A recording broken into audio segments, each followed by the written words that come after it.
discover the natural power of ashwagandha, an ancient herb known for its healing properties.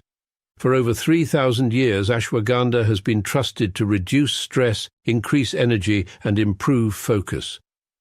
Our ashwagandha is carefully grown, harvested, and processed to retain its maximum potency. Each root is hand-picked and dried, then ground into a pure organic powder, ensuring the highest quality. Simply mix 1 teaspoon into your favorite beverage or take it in capsule form as prescribed by a healthcare professional. Whether you're looking to balance your stress levels, boost your immune system, or enhance mental clarity, ashwagandha offers a natural solution.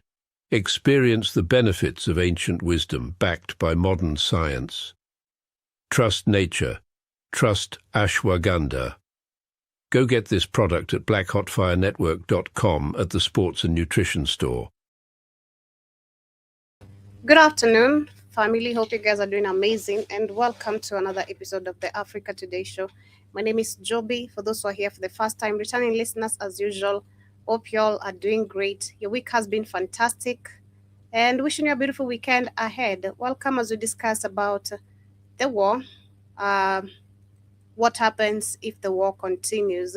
But before we get into that, we should be joined by Mr. Blackhotfire in a few, but we're going to be discussing a little bit about some things I did hint earlier, the hantavirus, what is all about. Are we going on a new pandemic?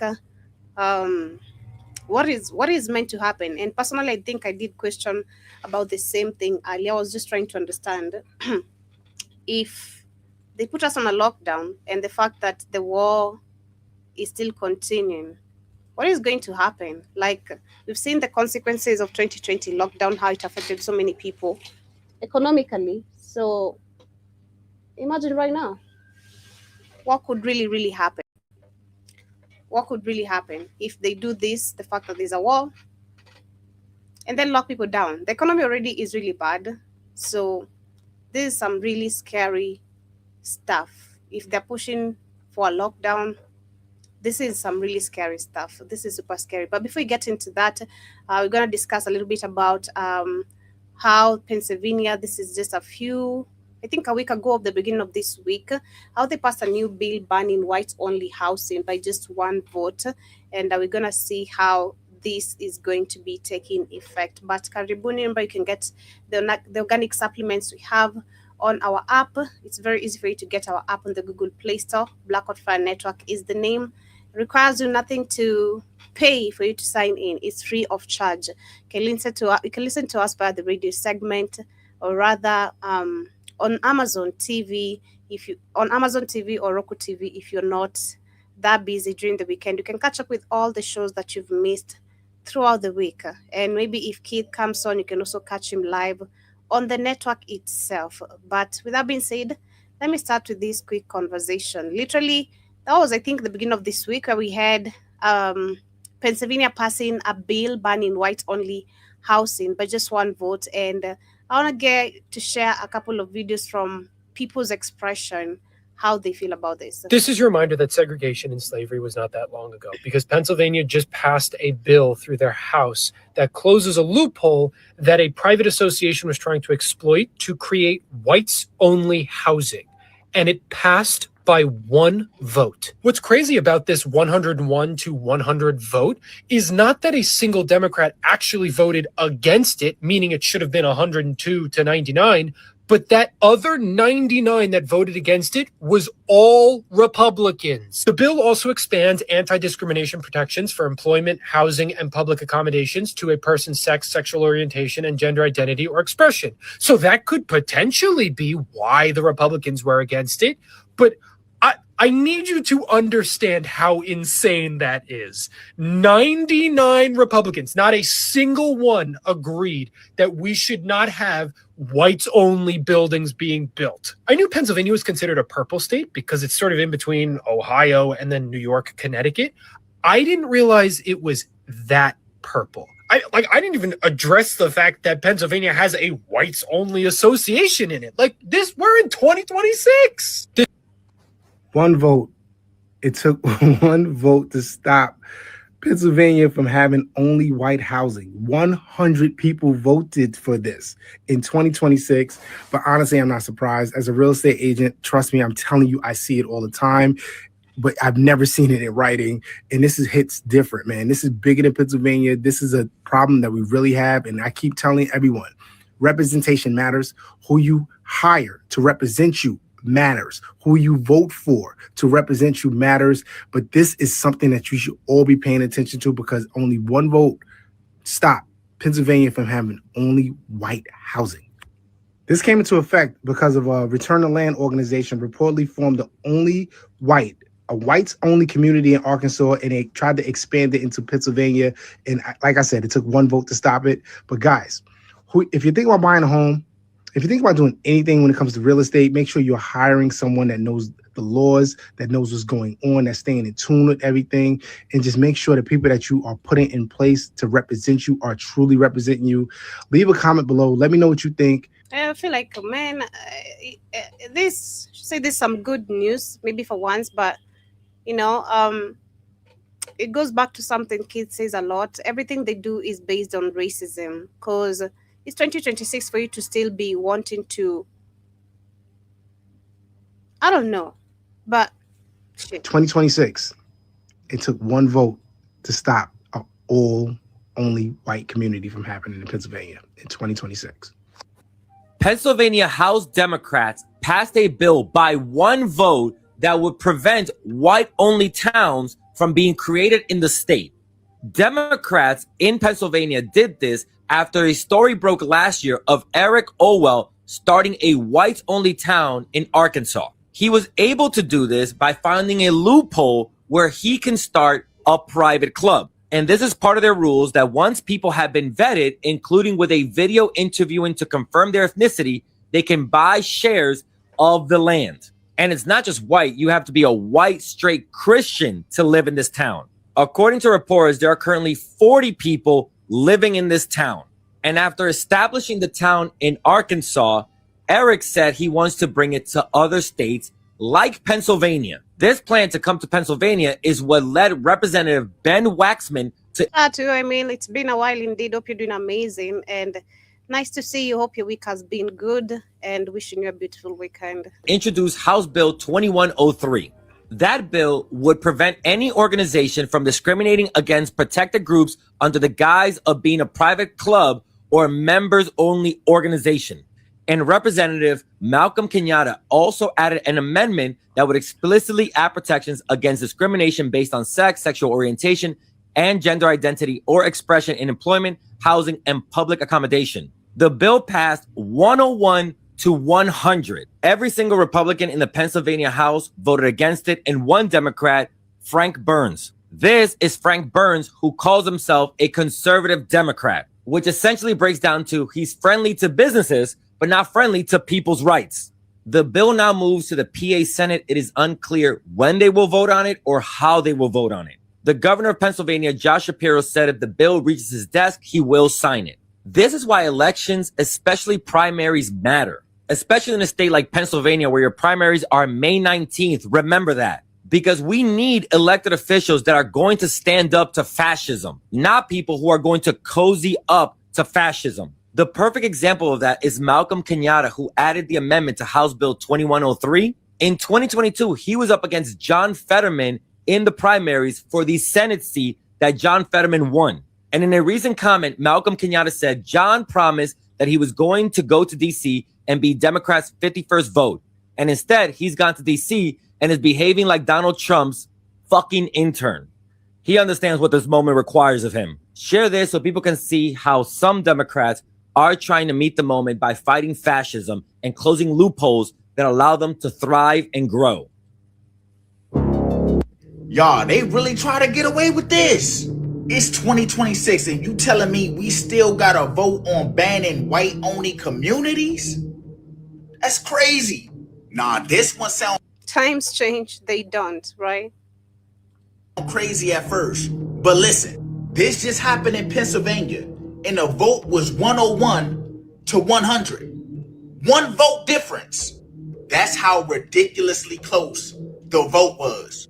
A bill just passed to stop people from having segregated housing communities. That's crazy. Y'all know they try to keep certain races out. You know what race I'm talking about.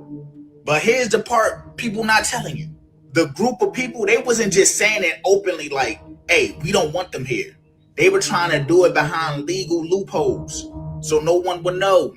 They were calling themselves private communities or clubs so they can get around the discrimination laws. So the vote wasn't about bringing something new in. It was about trying to stop something old that they're trying to bring back.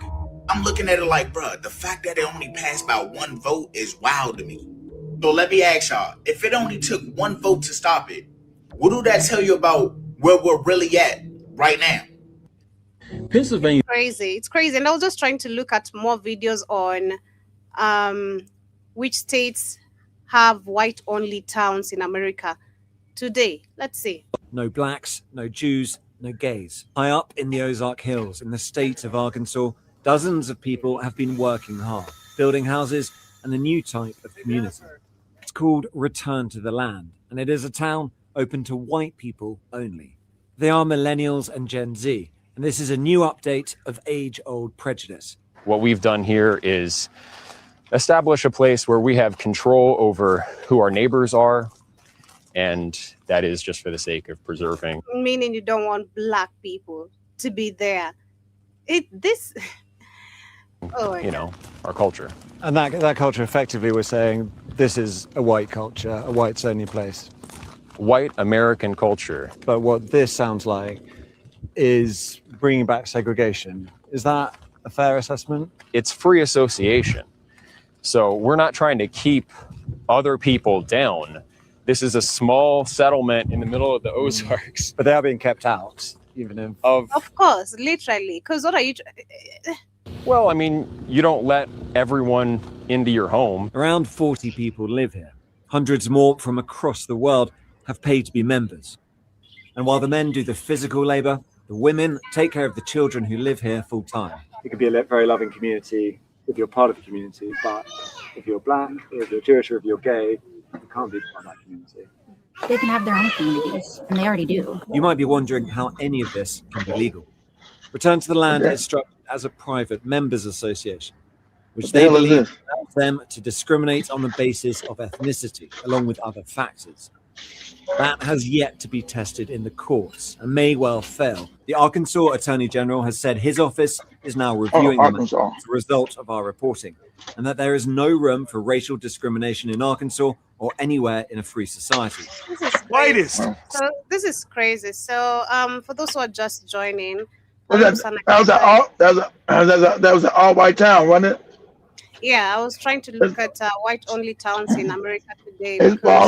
It's falling apart.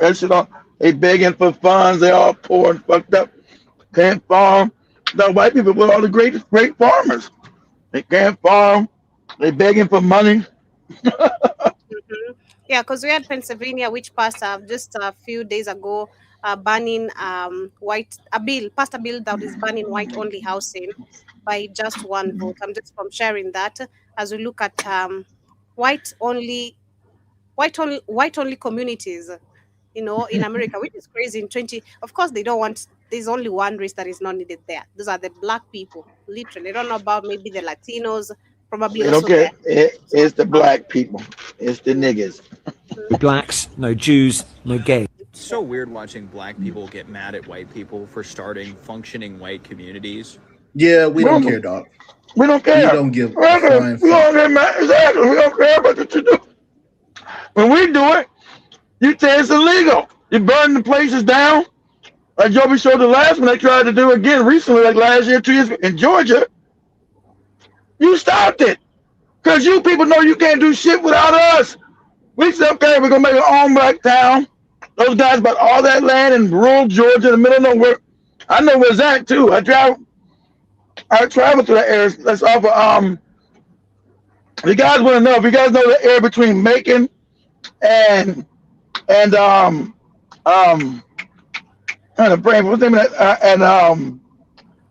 Savannah, right?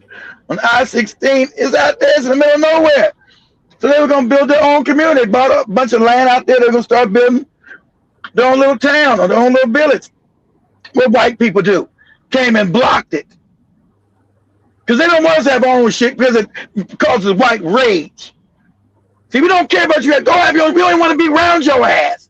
We're not like the South African nigga. You know, Black American, we don't want to be around your fucking ass. We don't care nothing what you do. But when we try to build our own shit, you got a problem with it. It's absolutely crazy. Because for you psychopaths, you must have dominance. You don't see nobody black getting mad about you building your own white town. We don't care. You're the majority of this country. Go do your thing. I don't want to be part of that shit. No way. Go do it. You wicked motherfuckers gonna be incest, pedophilia, all kind of fucking cannibalism, all kind of shit up in there. Fucking eating doo-doo, all kind of weird shit you people do. We're good. We're good. But when we try to do ours, like that girl did in Georgia, Joby showed they got that land. And I told her, I said, Joby brought that to my attention like 2 years ago. Joby brought it up about that girl and about that land in Georgia. I said, I already knew. I said, white people ain't gonna allow that. It's how much they hate us. Then, we don't have control of it. You think you're gonna build something without us? Having control of you? You be able to set up curriculum and do what you want to do? No way. No way. No way. So that shit. I'm gonna do this for me, Joe, real quick. Since you're on TikTok, type in, say whatever happened to the town. Say whatever happened to the town in Georgia that black people were trying to make. Let's see. I know white people shut that shit down, but see, they can have their own town. They mad because we don't care. Don't do you. We don't want to be involved with you nasty motherfuckers. Say, whatever happened to the black only, no, how should I say, whatever happened to the black hometown, the black town, not a hometown, say, whatever happened to the town, the town, whatever to the town in Georgia that black people were trying to create. There you go. Whatever happened to the town in Georgia that black people were trying to create? They stopped that shit. White people said, nope, no you don't. No you don't. 70 families bought 5,000 acres of land to create a new town called Freedom, Georgia. We didn't want to fix a broken system, so we created our own. Turns out this is a lie. I don't know where I got this post. I should have done my due diligence before reposting, but I was excited, actually. You hear that? That is the sound of freedom. A lush, rugged expanse of 130 miles south of Atlanta, just shy of 97 acres. It's undeveloped, unincorporated, and it has new owners. It feels amazing. It feels really amazing. I cry every time I come here. Renee Walters is one of them. She's president of the Freedom Georgia Initiative. It's a collective of 19 black families who recently bought this land. This dream all started a few weeks ago during Renee's typical morning call with her friend Ashley Scott. She said, Ashley, did you see the article about Timsboro for sale? It turns out that the entire small town was never for sale, just a bundle of a few dozen homes and buildings. So Ashley, a real estate agent, looked for listings in the area and found one for this. And it was just such a beautiful piece of land. It was affordable, and it just made sense that we could create something that would be amazing for our families. Why were these two women interested in the prospect of buying a town in the first place? It really was when we saw what happened with Ahmaud Arbery and George Floyd and Breonna Taylor and the protests. We both have black husbands, we both have black sons, and I was starting to get overwhelmed and have a sense of anxiety when my husband would leave the house to go to work. So watching our people protesting in the streets, while it is important, and I want people to stay out in the streets, bringing attention to the injustices of black people. Now remember, Ahmaud Arbery, remember, She's in Georgia. Ahmaud Arbery was killed in Georgia, where they ran him down, just shot the boy, killed him in cold blood. Virgil. Create a space and a place where we could be a village again, a tribe again. So Renee and Ashley reached out to family and friends, and together they bought what they intend to name Freedom, Georgia, a new black city. We don't intend for it to be exclusively black, but we do intend for it to be pro-black in every way. Jessica Gordon-Amard is an economist and an expert on black collectives.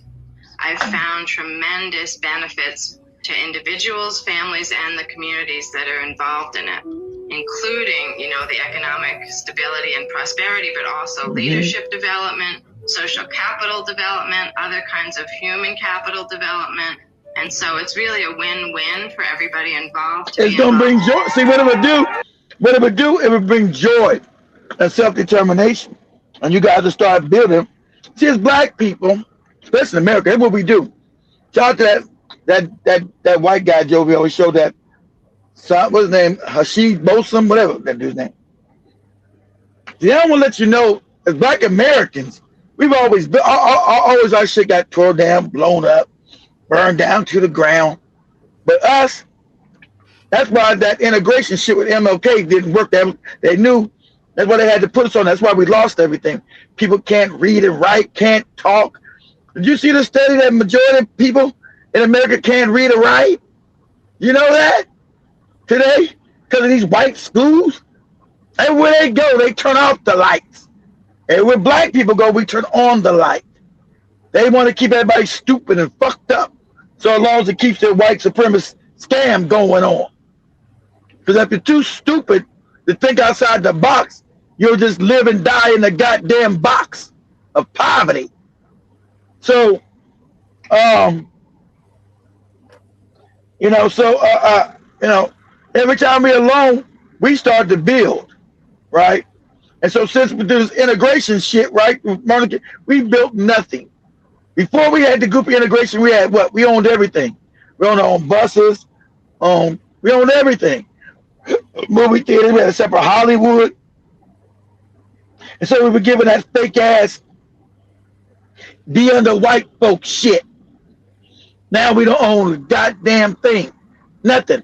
We got, and this is a European term. You guys don't know. I'm sure you guys probably found out. I told you guys years ago. Where's the term? We don't have a piss. We don't have a pot to piss in or window to throw it out. You know those are European terms, right?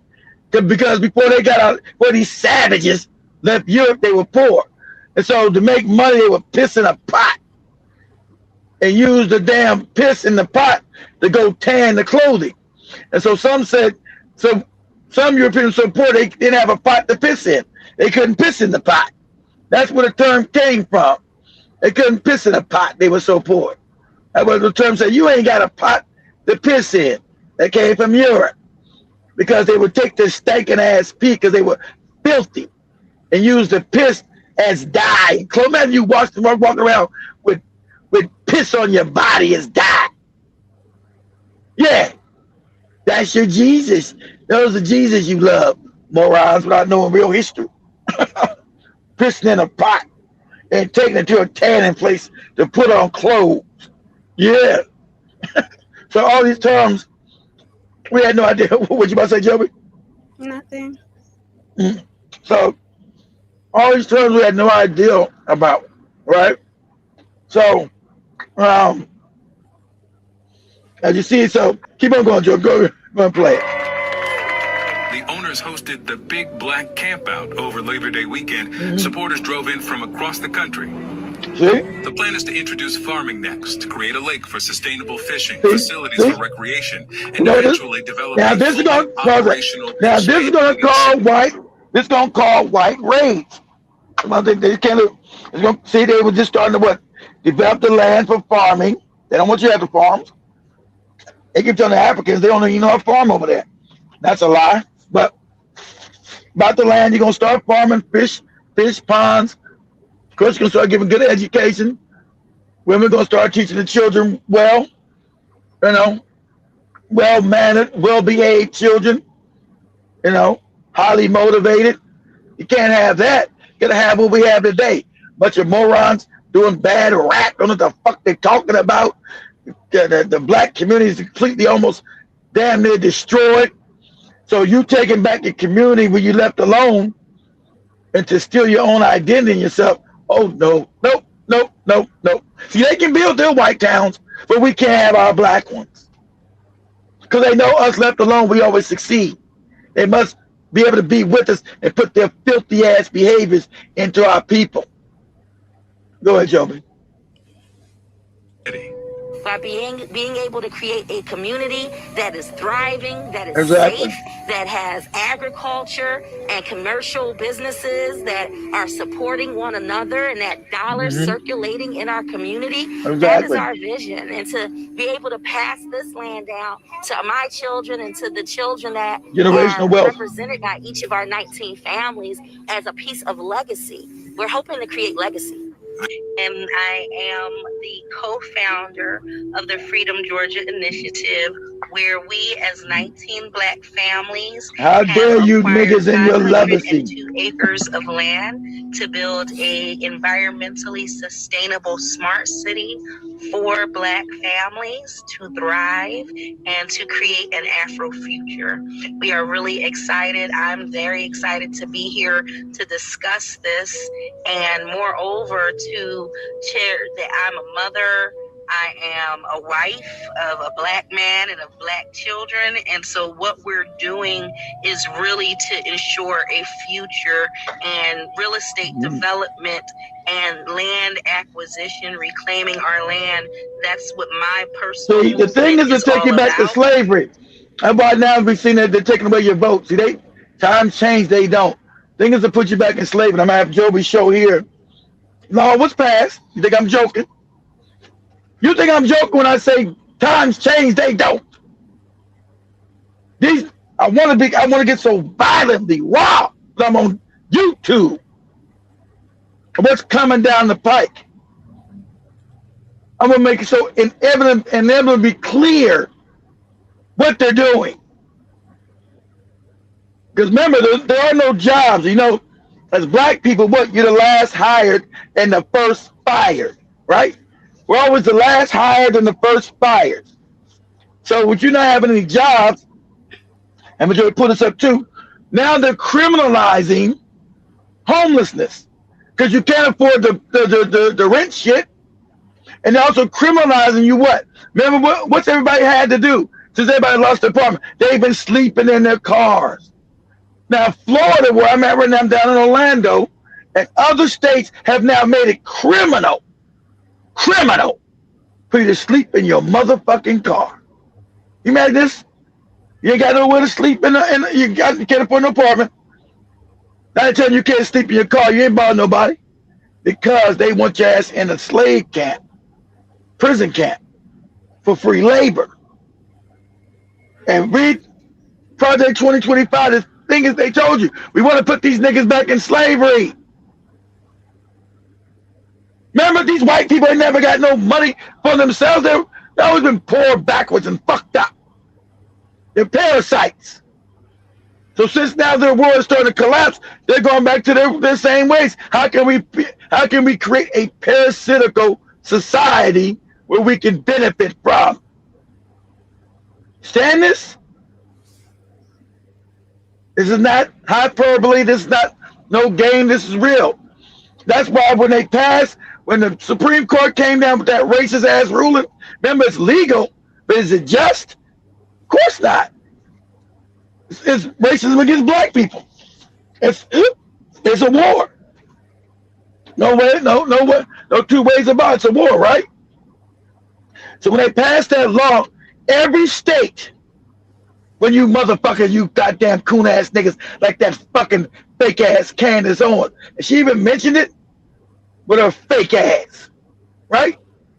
With her coon ass, how this disfranchises black people, and how every state, when the Supreme Court changed that law, that your father, your parents, and your grandparents, really that your grandparents fought for, right?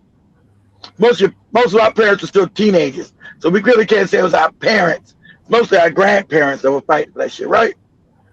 So every state in the South went immediately to disenfranchise black. Immediately. Florida, Georgia, North Carolina, South Carolina, Tennessee, Alabama, Louisiana, Texas, Oklahoma, Arkansas. Immediately to fuck you up. Immediately. See, they say all racism is over. They blatantly in your fucking face with it. Ain't that funny? Blatantly in your fucking face. So I want you to do this for me, Jovi. That's enough of that. We know enough. Type in TikTok. I'm gonna say also with this war what's gonna happen. But anyway, type in TikTok. Say the Louisiana law. Louisiana, Louisiana, Louisiana. The Louisiana law that now criminalize being homeless. Now, if you found homeless in Louisiana, they're gonna take you to a prison. It's called work for free. It's called work. Yeah, see how white people make these fake semantic words? It's called work to freedom. Right, so, hold on, Joey, play. We're gonna play a couple of them. What's called work to freedom or some crazy shit. There was something about some fake freedom, democracy. All these fake ass words, right? All these fake ass words. People probably realize the words don't mean shit. So I told you they're putting back slavery. So black people, you're gonna be if you live in where Nish lives at in that state, Louisiana, and it's gonna go to every state. Every state. Louisiana is just the first. So I want you to understand this. You live in a racist country, and now they're putting it back in your face. There's no more. Well, the country's made some, these handkerchief head niggas. The country's made some improvement. It's been some improvement. All white folks ain't bad.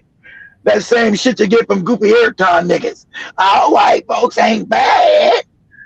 Why the white folks ain't fighting on your behalf about changing that law about your vote and fucking you up in Congress? Remember, and it's not just in Congress. You also won't have black representation locally.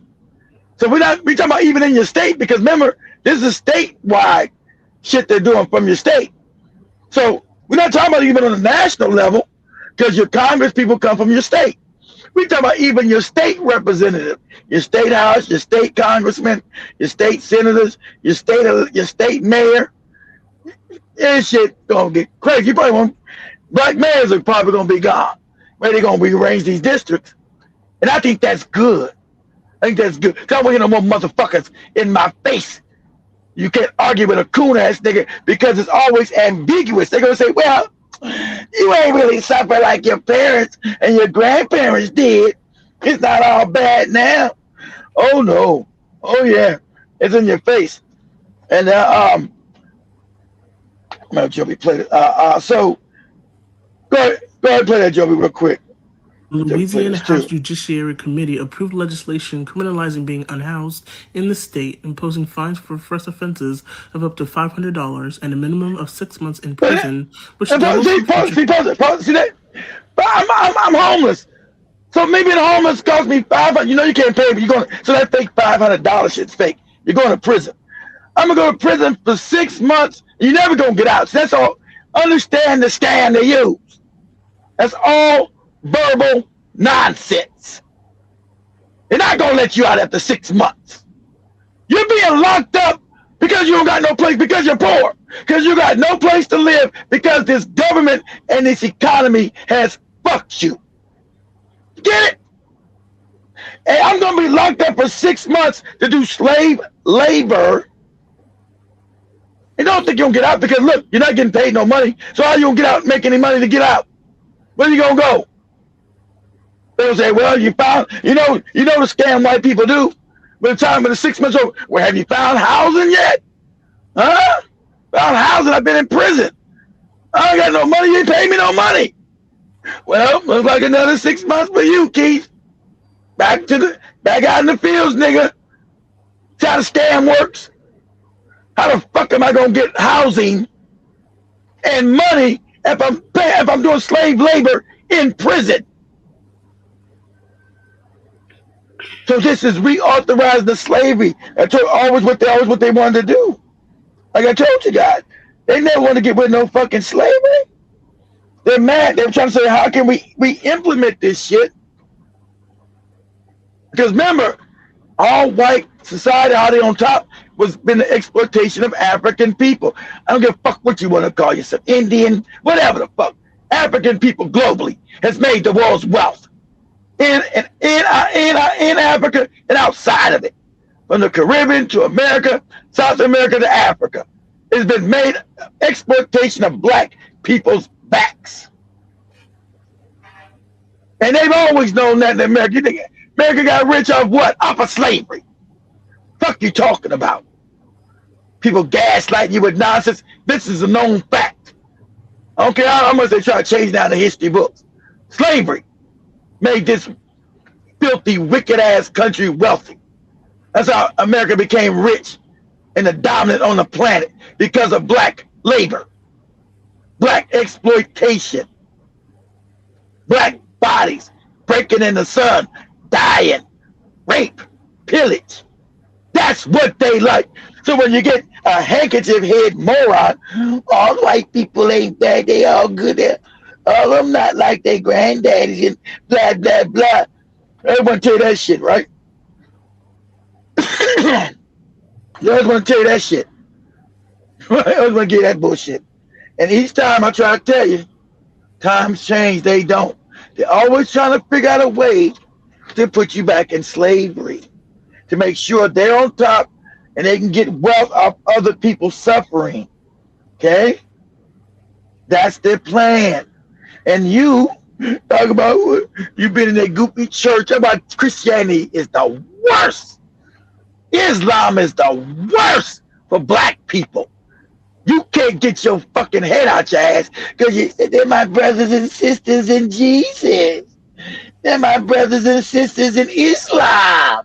And all that nutty shit. All that goopy, backward ass, childish shit. Yeah, your brothers in Jesus are now creating a slave system again for your ass. Okay? Ain't that funny? Your brothers in Jesus. Now I told you, if the league believed in a hell like your stupid ass does, why would they do all these things? Because no, they would be going to hell if they believed in this hell they gave to your dumb ass.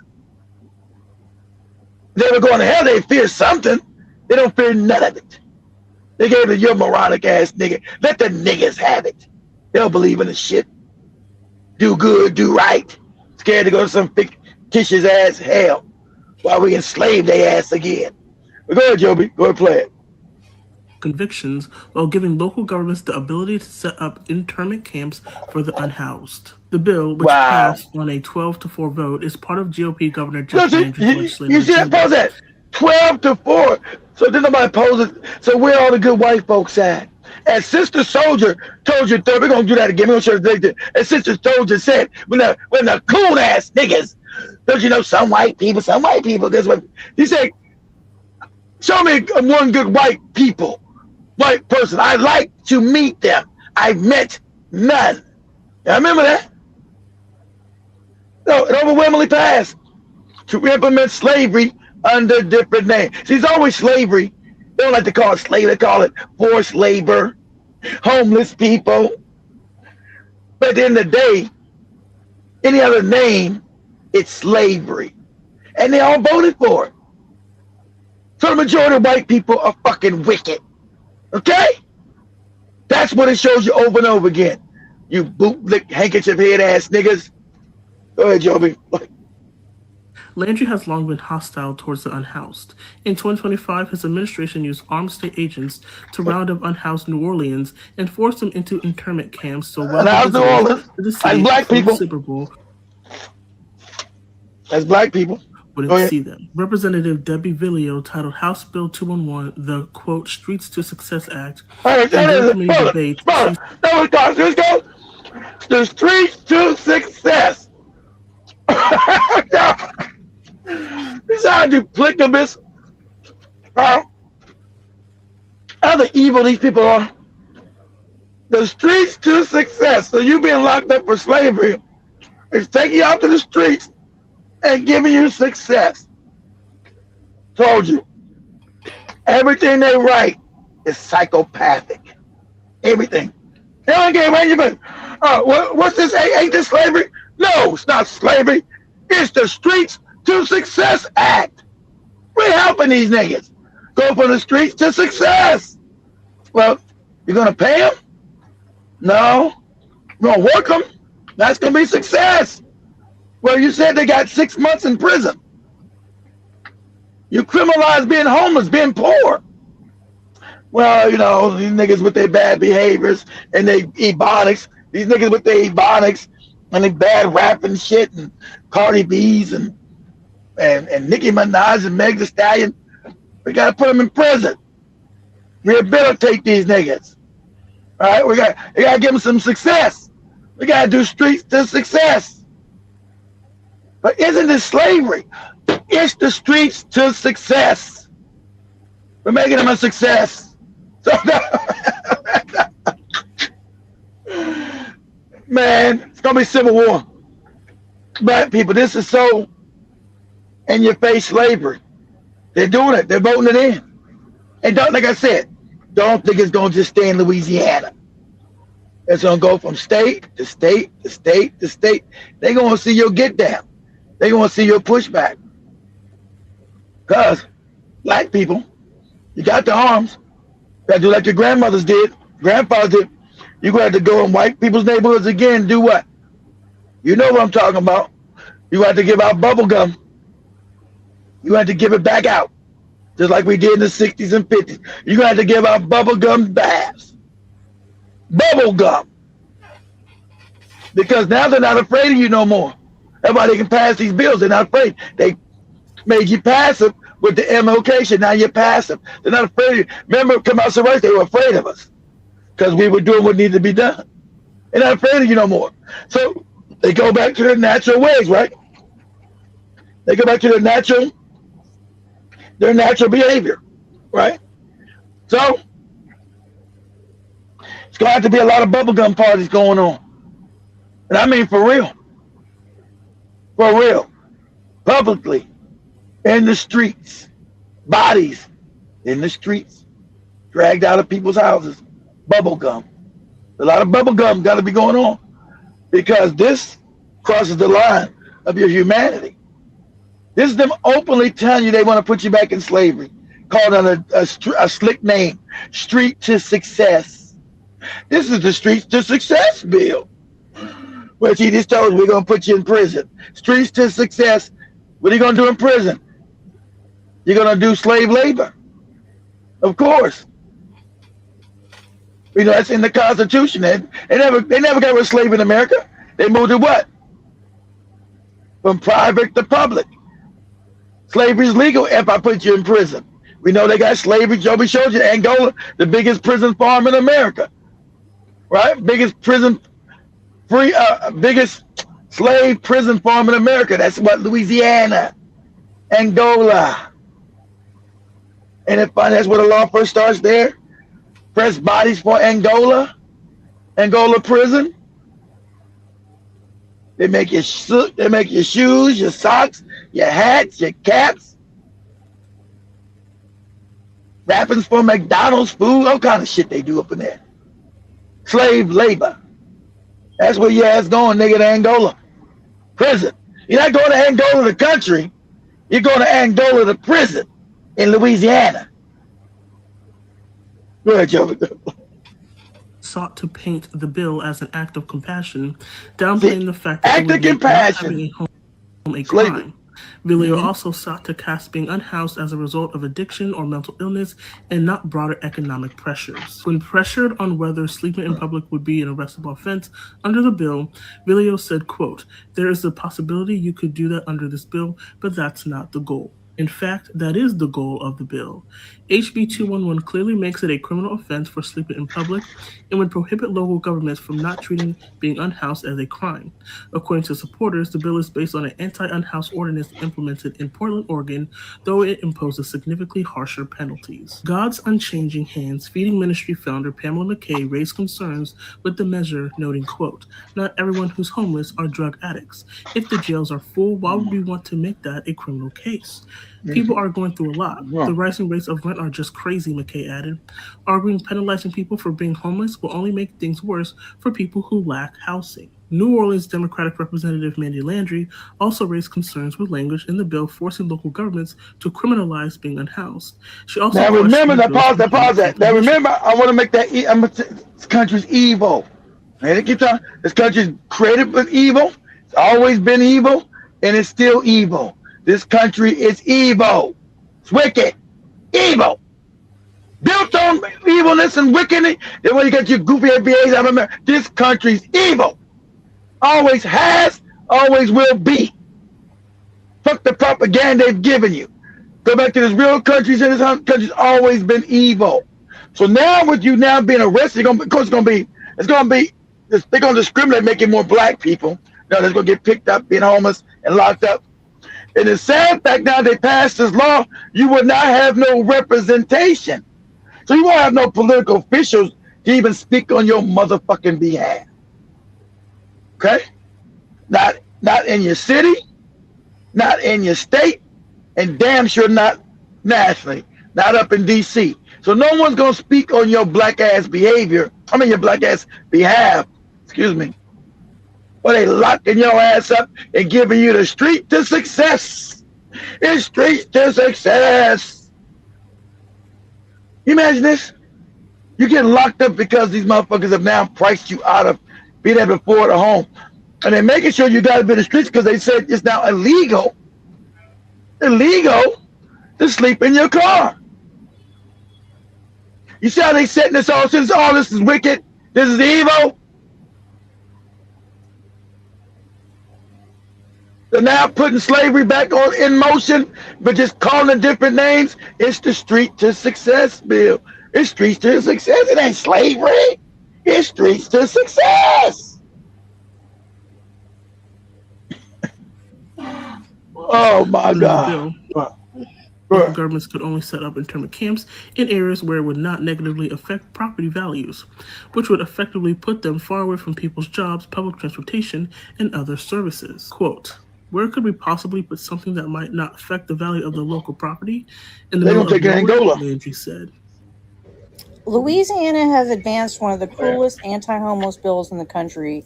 It would force homeless people to choose between jail and involuntary treatment, make them pay for it, and if you can't pay, it's going to force them to do unpaid labor. Pause it. Slavery. Pause exactly. Pause exactly. See, I guess you said it's cruel. It ain't cruel. It's evil. They're legalizing slavery. You understand this? You understand this shit? I want you to understand the magnitude of this. You understand the magnitude of this wicked shit? And these are your good white folks, okay? It's not going to just stay in Louisiana. You know it's going to move to Mississippi, Georgia, Florida, Alabama, North Carolina, South Carolina, Tennessee, Texas. All the southern states are going. You know it, right? Some up north too.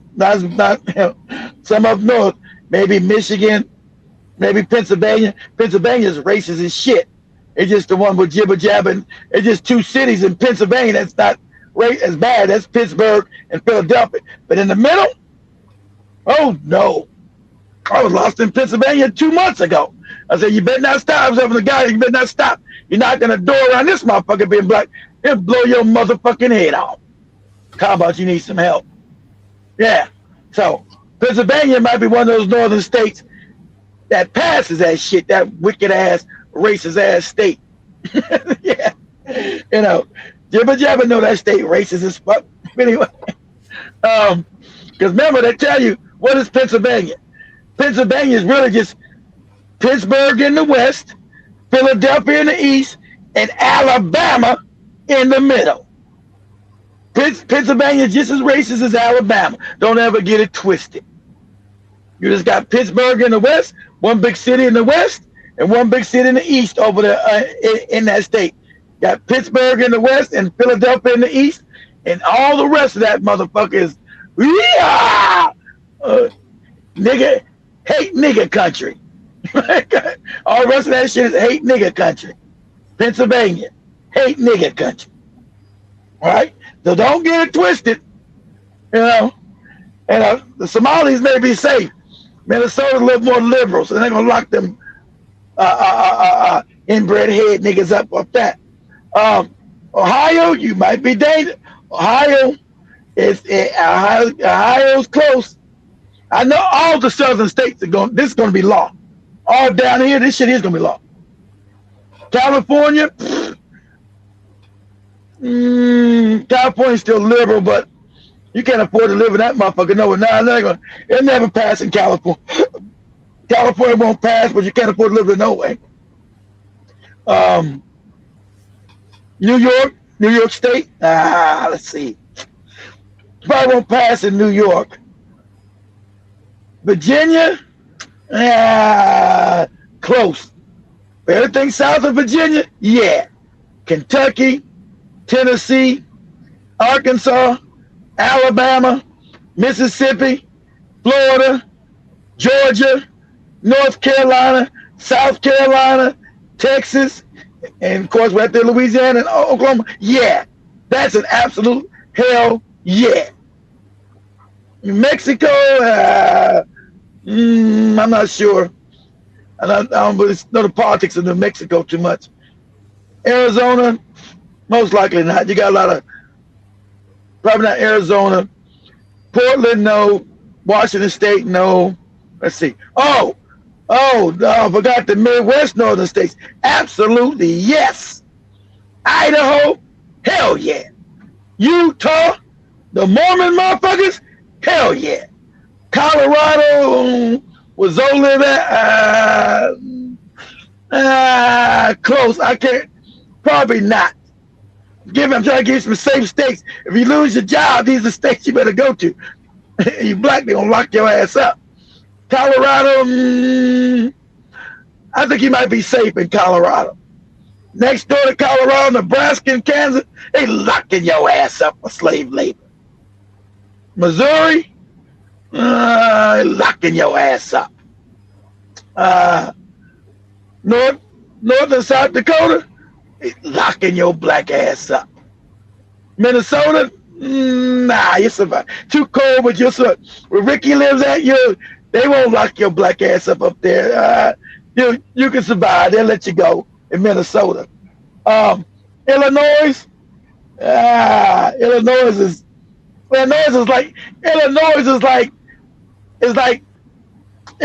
is just like fucking Pennsylvania, right? You got big ass Chicago in the north, but the rest of Illinois is racist as shit, right? You got one big city in Illinois. You ain't got a bunch of big cities in Illinois like you do Pennsylvania at two, maybe like two. Illinois ain't got nothing but Chicago up north. The northern part of the state is Chicago, but anywhere else around Illinois is racist and shit. That's where a lot of your sundown towns came from Illinois. So, yeah, I'm afraid if you're in Illinois, nigga, you in trouble. Indiana, hell yeah, you get locked up. So I'm naming all your states for you. West Virginia, you get locked up. West Virginia. Maryland, probably not. Close, but I don't think Maryland you can be on. I don't think they're gonna get you in Maryland. That's where all the Kenyans live at. Maryland, you'd be right there. Delaware, you'd probably be all right? New Jersey, I don't know. New Jersey is a toss-up. My goofy brother lives up in New Jersey. I don't know. New Jersey goes back and forth. I don't know. New Jersey's got a lot of racist Italians. You might get locked up in New Jersey. Then next over is New York State and New York City. So New York State and New York City combined, probably not. Probably not gonna lock your ass up in New York. right? You might have problems in Massachusetts, though. Racist ass Boston. Connecticut, nah, I don't know, close. Probably not. So I'm just giving you, in Maine, they locking your black ass up. So it's not many states. The majority of states are going to go for this bill. So it's not going to be many mistakes. Funny part about it, as bad as expensive as California is not going to lock you up for being homeless, right? As bad as Cali is, because it's expensive, California is never going to pass any law ever locking your black ass up for being homeless. Because you're going to be homeless because you can't afford shit there, right? But go ahead, Jimmy. Go ahead, please. Yesterday we had talked about forced treatment and how forced labor, based on a Trump executive order, more and more places are starting to do variations of forced treatment. Yeah. So now Louisiana is talking about doing some more Jim Crow era stuff where Jim Crow, they're going to, if you cannot pay for it. So basically we're going to debtor's prison for being homeless. Yesterday we talked about forced treatment. It ain't debtor's prison because I don't think they used to make debtor's prisons do work. You just had to work off your debt, I think, but this ain't debtor's prison. This is slavery. You don't owe nobody no money. You don't owe nobody no money. You can't afford to live in a place to live. You got no job that pays enough. And then whatever you even work, remember, most homeless people in America especially work.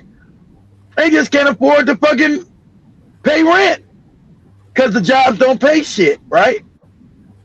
So even though I got a job now, I'm gonna lose my job and go to jail and work for free.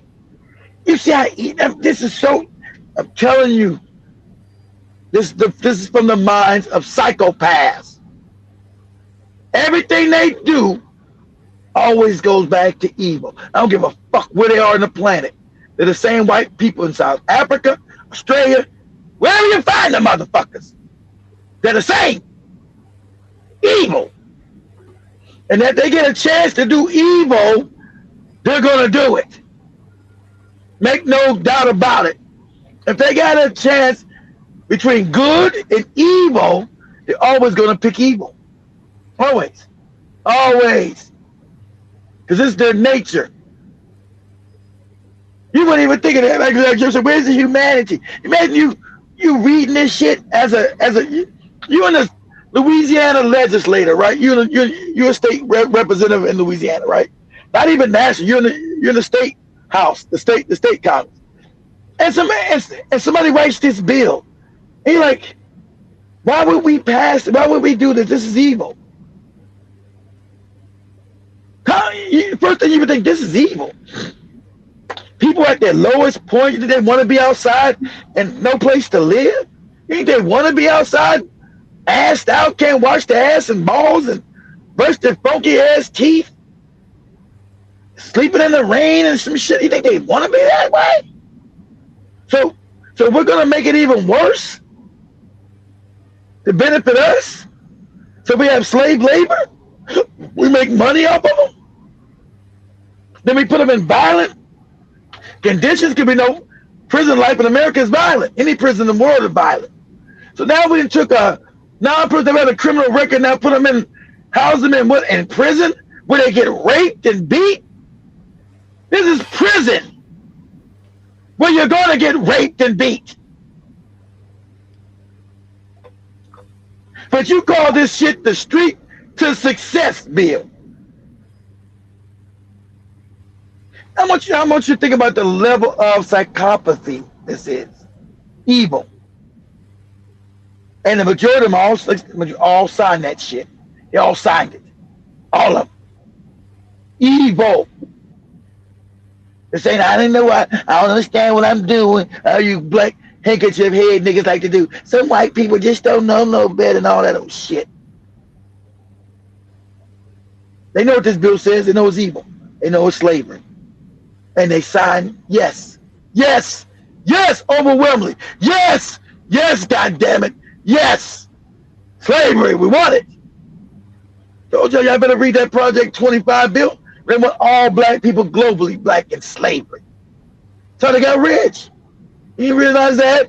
Yeah, oh, that's right. Not none of your goofy history books. The exploitation of black people globally blocked white people wealth. Bought the Jays, the cats with the hats wealth. When all of them were all broke, bummy, and fucked up before they left Europe, all fucked up with disease, not taking baths, not washing their ass, had all these damn plagues because they were sitting on shit, eating shit, sleeping on shit. Fucking women had shit in their ass. Yeah, that's real. That's not me being hyperbolic. That's actually real. Hugging motherfuckers with doo-doo all on them. Yeah, because they ain't take baths but once a year. See, that's what another thing got. Remember, we always say sayings and don't know where they come from, right? When we say, don't throw the baby out with the bath water. Remember, say don't be too extreme. Don't throw. Now we know where that came from. That's another European saying, right? Of them being poor. So don't throw the baby out with the bath water. Where'd that come from? Because every year, or once every 2 years, they would take a bath. And since the man got to go first in their man society, right? We're gonna be truth and shame. We're gonna tell the truth and shame the devil. Now the fucking fake movies they gave you about their past, their real history. So they didn't watch their stinking nasty ass. So they would get in the tub once a year, once every 2 years usually, right? Once every 2 years. That's not even the norm, but that's some of them. They wash their filthy body once every. Can you imagine the amount of stink and doo-doo on your body? Imagine this shit. So they fill the tub up, right? The dad would go first, then the wife, right? Then all the kids, and then it was so black and filthy, and then the baby would be putting that filthy ass shit. And since it was so black and filthy, when they're about to throw the water out, they would say, don't throw the baby out with the bad water because you couldn't see the baby and all that fucking filth. See, we don't ever understand they don't want to tell you their fucking culture. You know why brides have flowers when they go down the damn aisle? You didn't know what that was? Never knew that, huh? Because the bride stuck. Her booty hole stuck. The flowers would have stuck, try to mask the funk of the dirt. Or you smell old bologna and cheese from her coochie and her ass. You didn't know that, huh? Reason why you care black people just do shit today. Look at the fucking sprout. Why is the woman got a bouquet of flowers and shit? Walking down the aisle, ooh, getting married. It's to mask the doo-doo and stinking coochie smell. I don't know how much it worked. I don't think you can mask rotten coochie and stinking butthole. But that's what they did. So that's why their traditions are now your traditions. You ain't got no idea where that goofy shit even came from. You don't know them flowers are meant to mask the doo-doo and coochie smell. Because you ain't take no bath. I'm gonna say a good pause that right there. Keep that open, Joby. Let's ask Google, because they gonna lie by now. Let's ask Google. Ask Google, Joby. Let's go to Google. Say, what was the reasoning behind the bride carrying a bouquet of flowers? Let's see. Now remember, they're gonna rewrite history now. So this is known. Let's see what Google how these white people rewrite history, make up a lie. In ancient times, because they ain't even ancient, it's only 400 or 500 years ago. We're gonna say ancient. So in ancient times. I already have it. Oh, go. What's it saying? It says brides historically carried flowers to mask body odor in. Okay, that's right. They stuck. Okay, I thought they would have changed it by now. That's right. The body. Go ahead, Joby. Body odor. To mask body odor in medieval times, ward of evil spirits and symbolize fertility, fidelity, and new birth. They should ask them. It had nothing to do with no evil spirits. It's because you stank, Joby. Your body over, your coochie stank, and your butt had doo-doo in it. has a massive smell. So next time you go to a wedding, and you see people with the bouquet and they throwing the flowers blowing the flower to the next girl, she used to carry that so she don't stink when she get married, Joby. So I'm standing next to you saying I do while I'm smelling your stinking coochie. One of the things that we can. Those are your saviors, Joby. Those are your missionaries who came to civilize you. Also say is that scripture doesn't necessarily follow the politic or the policy of some, even in deep red ruby states. I wanted to throw this up about Louisiana, and there is a state house bill that's advanced. No. See, this one is goofy niggas talking about their scripture, and see, we gotta forgive white people for what they do. It's about scripture. Don't follow scripture about them being this evil. These niggas always gotta hold on to this fake ass scripture shit. When white people just show that they're evil. You don't give a fuck about what you're talking. Go ahead, Joe. To choose between jail or a treatment program. If they choose treatment, they have to pay for it themselves. And if they can't afford to pay, they'll be forced to do unpaid labor. That's slavery. Exactly. Thank you, lady. Oh, Joe, you went too far. Yeah, exactly. That's slavery. They always like to change the word, like they did in Kenya. All Kenyans had to do unforced labor. What is that? That's slavery. Slavery. They don't want to say slavery. Unpaid labor, unsomething labor. They don't want to say slavery. It's slavery. We're going to get to this war too. It's slavery. You understand this? It's slavery. But they don't want to put it out there because it sounds so harsh and so real. Because you can't say you're doing the streets to success bill and call it what it really is, slavery. Go ahead, Joe. State of Louisiana just passed a bill in the House that punishes people for experiencing homelessness. If you are found sleeping outside, they give you two options. Either you can choose to go to jail or they will place you in a mandatory treatment facility. But this is the catch. They're making people who are unhoused actually pay for their They're not drug addicts. If you're unable to pay, most people that's homeless are not drug. They see this just how the scam works. Most people are homeless ain't drug addicts. What are you talking about? Most people that are homeless are not on drugs. They're law-abiding citizens that can't pay their bills because of the economy. There are no jobs. So what I'm supposed to pay with taco sauce, taco meat? And that's going to lead me also to this war, guys. But go ahead, Jim. I'm going to finish. I'm going to go into the war. Treatment while in this program, that's when they make you do unpaid labor. History has slavery for them. See, when it comes to homelessness, we actually give people more stability when we treat them with dignity instead of. You don't want to do that. Feels like this, just they don't work. It creates more problems. It pushes people into more invisibility and has never solved homelessness. Hey, my name is Dr. Terrence Lester. See, he's a goofy doctor, probably a psychologist, right? Trained by white people. It doesn't really help. They're not trying to help shit, stupid. They're trying to bring back slavery. It's not to help you, stupid. That's to help their pockets, their bottom line. They know what's going to do that to help you. It's to bring back slavery under a different name and be able to defend it by calling it, the streets to success. Well, is that slavery? No, you heard what we called it. It's the streets to success bill. That's in your mind, slavery. We call it the streets to success bill. But it's slavery. It's street to success. Go ahead. I'm a writer, public scholar, and community leader, and I just want to keep you informed.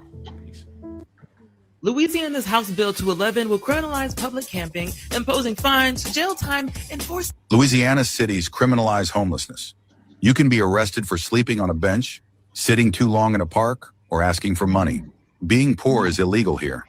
New Orleans, Baton Rouge, Lafayette, and other Louisiana cities have anti-homeless ordinances that make it illegal to sleep in public. Panhandlers. They name this city. Charles Nish lives in Lafayette. Charles Nish. Lock your ass up. or loiter for extended periods. Homeless people get tickets they can't pay, which turn into warrants, which lead to arrest. Once arrested, they're stuck in the system jail. Fines, probation, making it even harder to get housing or jobs. Never get out. Police sweep homeless camps, destroy people's belongings, including tents and medications, and force them to move with nowhere to go. Louisiana has almost no shelters or affordable housing programs. On purpose. Instead of solving homelessness, we criminalize it. The result? Homeless people cycling through jails instead of getting help. It costs more to incarcerate them than it would to house them. But Louisiana punishes poverty instead of addressing it. Follow for Louisiana. No, don't.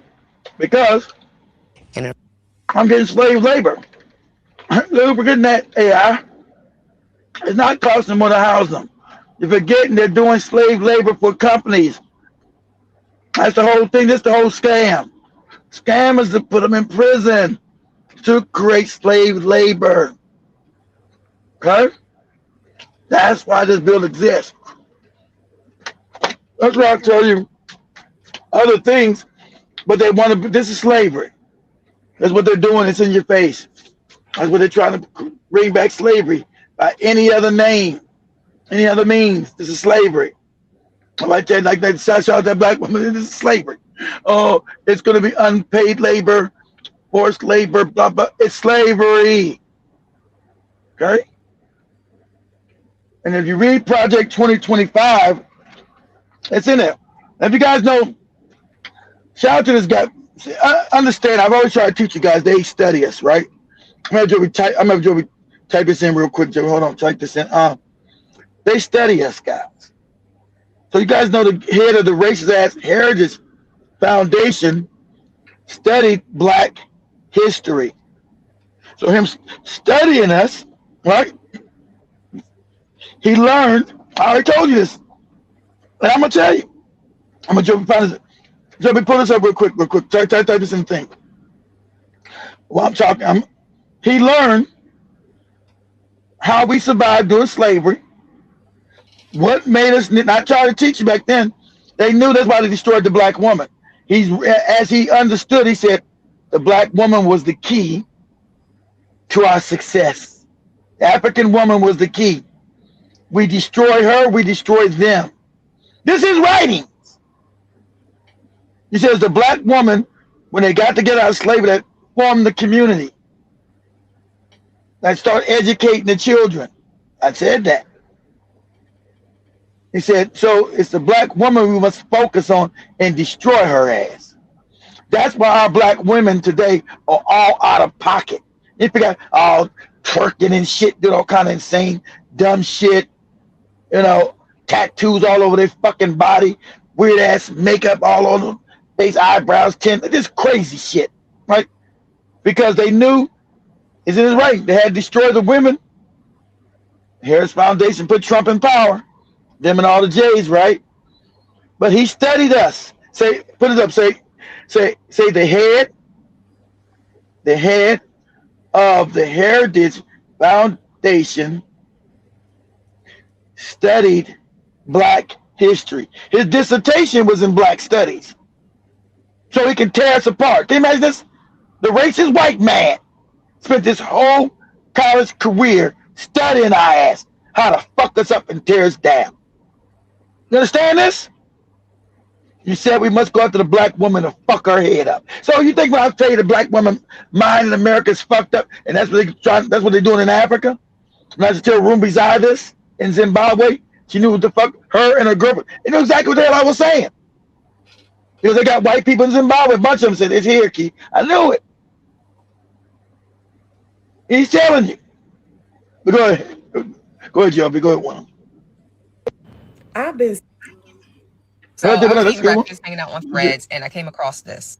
This is your daily reminder that Kevin Roberts, president of the Heritage Foundation, got a PhD in African American history and then used it to author Project 2025 and dismantle civil rights, racism. That's what they're doing, remember? And look, what they're doing now, they dismantle everything you fought for, remember? Oh, you goofy African niggas that are here, you better learn to get ready to fight, stupid. See, you thought you're a different tribe like Joby, so that stupid shit, you're a nigga. All this shit affects black people. You better learn to get your fighting goddamn. You better learn to get your fucking gloves on. Because, like I told you, you think all this shit he learned, that's why they re-implemented slavery in Louisiana, why they take away your voting.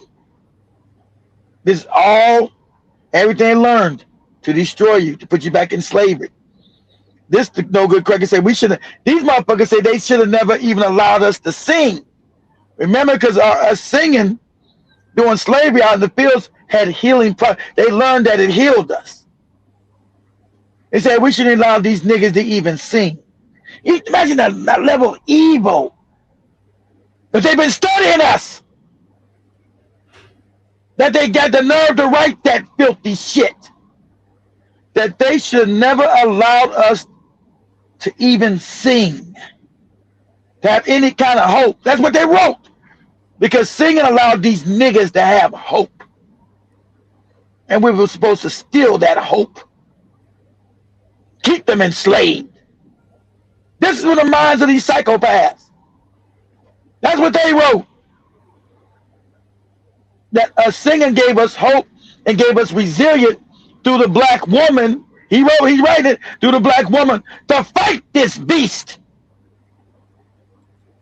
See, you understand the black woman was at that time was the majority. You know they were raping black men. They were raping the black woman mercifully on these fucking plantations. Imagine how many times your great-great-grandmother was getting raped. Getting violated. So through the black women came the struggle. But I've been said that. Black women always start, even in Africa, said black women start revolutions, always. That's why we seen in Kenya that girl was by that police. So I'm fighting for your freedom and mine too. He had the goofy African nigga next to her, uncle all stupid and cowardly. It was her. You know, they about to shoot her in the face. The dude next to her was all cowardly. Ooh, what the hell was going on? So he's writing to the black woman how we destroy the black family and black community. Go ahead, Joby. Go ahead and play it. I was not surprised at all, but I was really excited to read that. And the reason why I got excited to read that is because I know how much information there is when it comes to learning about American slavery. I have said on multiple occasions that the American empire, the United States, does not want its citizens to look too closely into slavery, because if we did, our noses would touch the mirror. And you would know exactly. You would know. You would know exactly. You would know that that's what they wanted. That's what's been their greatest success. That's made these white people wealthy, and they're mad that they lost it. You imagine, especially Black Americans. You're the less scared Negroes. You're the one fighting them, dragging them in the streets, fighting them. Most of these other Negroes are all cowards around the world. Oh, white daddy, like South Africa. Oh, white man, white daddy. So they've been planning to put you back in slavery for a while and destroy your communities. It's all been planned. MLK, destroying your black woman. You can't compare the black woman today with your great grandmas and your You can't compare them. They don't compare to your grandmothers and your great grandmothers at all. These black women in America do not compare. And they're just honest. They don't compare to the black woman, the African American woman from the 40s, 30s. They do not compare. The fight, the respect, the education, the reverence, the temperance, none of it. The discipline.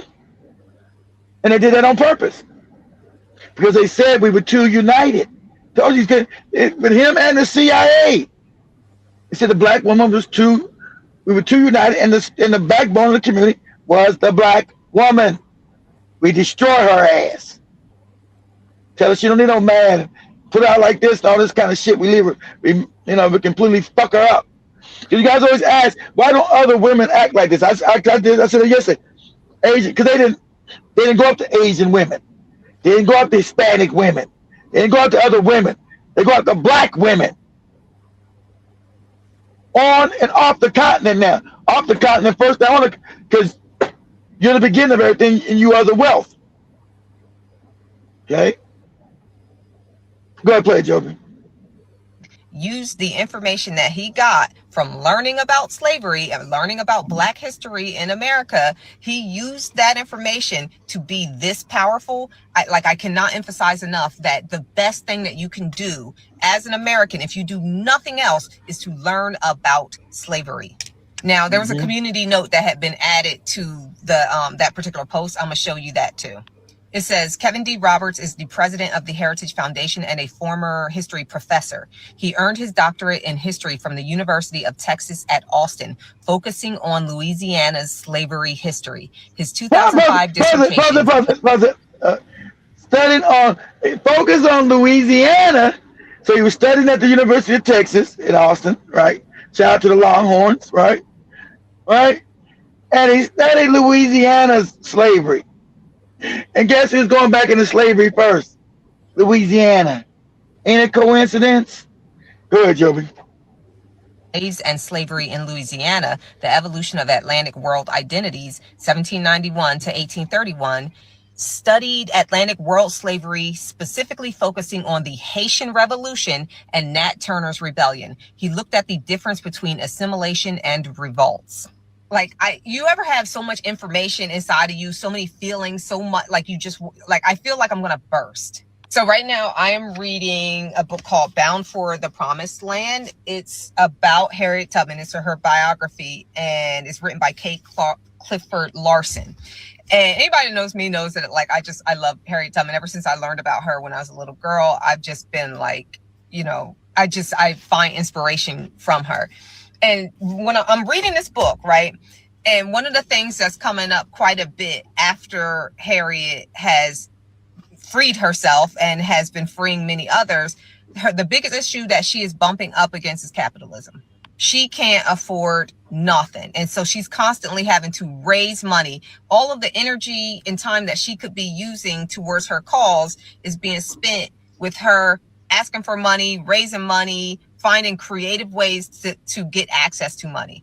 And even the abolitionists who are helping her, the white abolitionists who generally are middle class, they are kind of giving her money piecemeal because they say that she wouldn't know what to do with a whole lot of money, which of course is very infantilizing to this woman who has been through so much and done so much. But either way, Harriet Tubman broke free from a plantation system to only be a part of a bigger plantation. And that was unfortunately a plantation that she could not escape from because everybody was on that plantation, and that plantation was capitalism. And so while many of us can understand the idea of chattel slavery being wrong and just thinking that, what Harriet Tubman did and what Nat Turner did and what a number of slaves who revolted, what they did was the right thing. And even though at the time it was illegal, Harriet Tubman was committing a federal crime at that time, even though it was illegal, we still understood that ethically and morally it was right for them to do what they did by disrupting that entire system, as opposed to assimilating into the system, revolting and rebelling against the system. We understand that to be the moral thing to do in an unethical situation such as the one that they were all a part of. But we are now currently a part of a much larger unethical system, one that governs pretty much all of our actions. And we are being put under more and more surveillance. And there are little whisperings of revolt and whisperings of rebellion. But for the most part, everybody's like, well, all you have to do is play within the system, assimilate within the system, work with the system, and then you can win the system. That's like saying if you are a better slave, if you are a gooder slave, then your slave master and you will have a more positive working environment. People are currently working and they're not being paid for their work. People are not being given the value of what their work is worth. People are not being given housing, and they are paying way more for housing than that housing is worth. Housing is a human right, just like freedom for everybody to be able to live their life and not be owned by another human. That was a sounds like Joby, human right. That's right. So that's supposed to be free. Why does every person human right? Welcome to the world, Joby.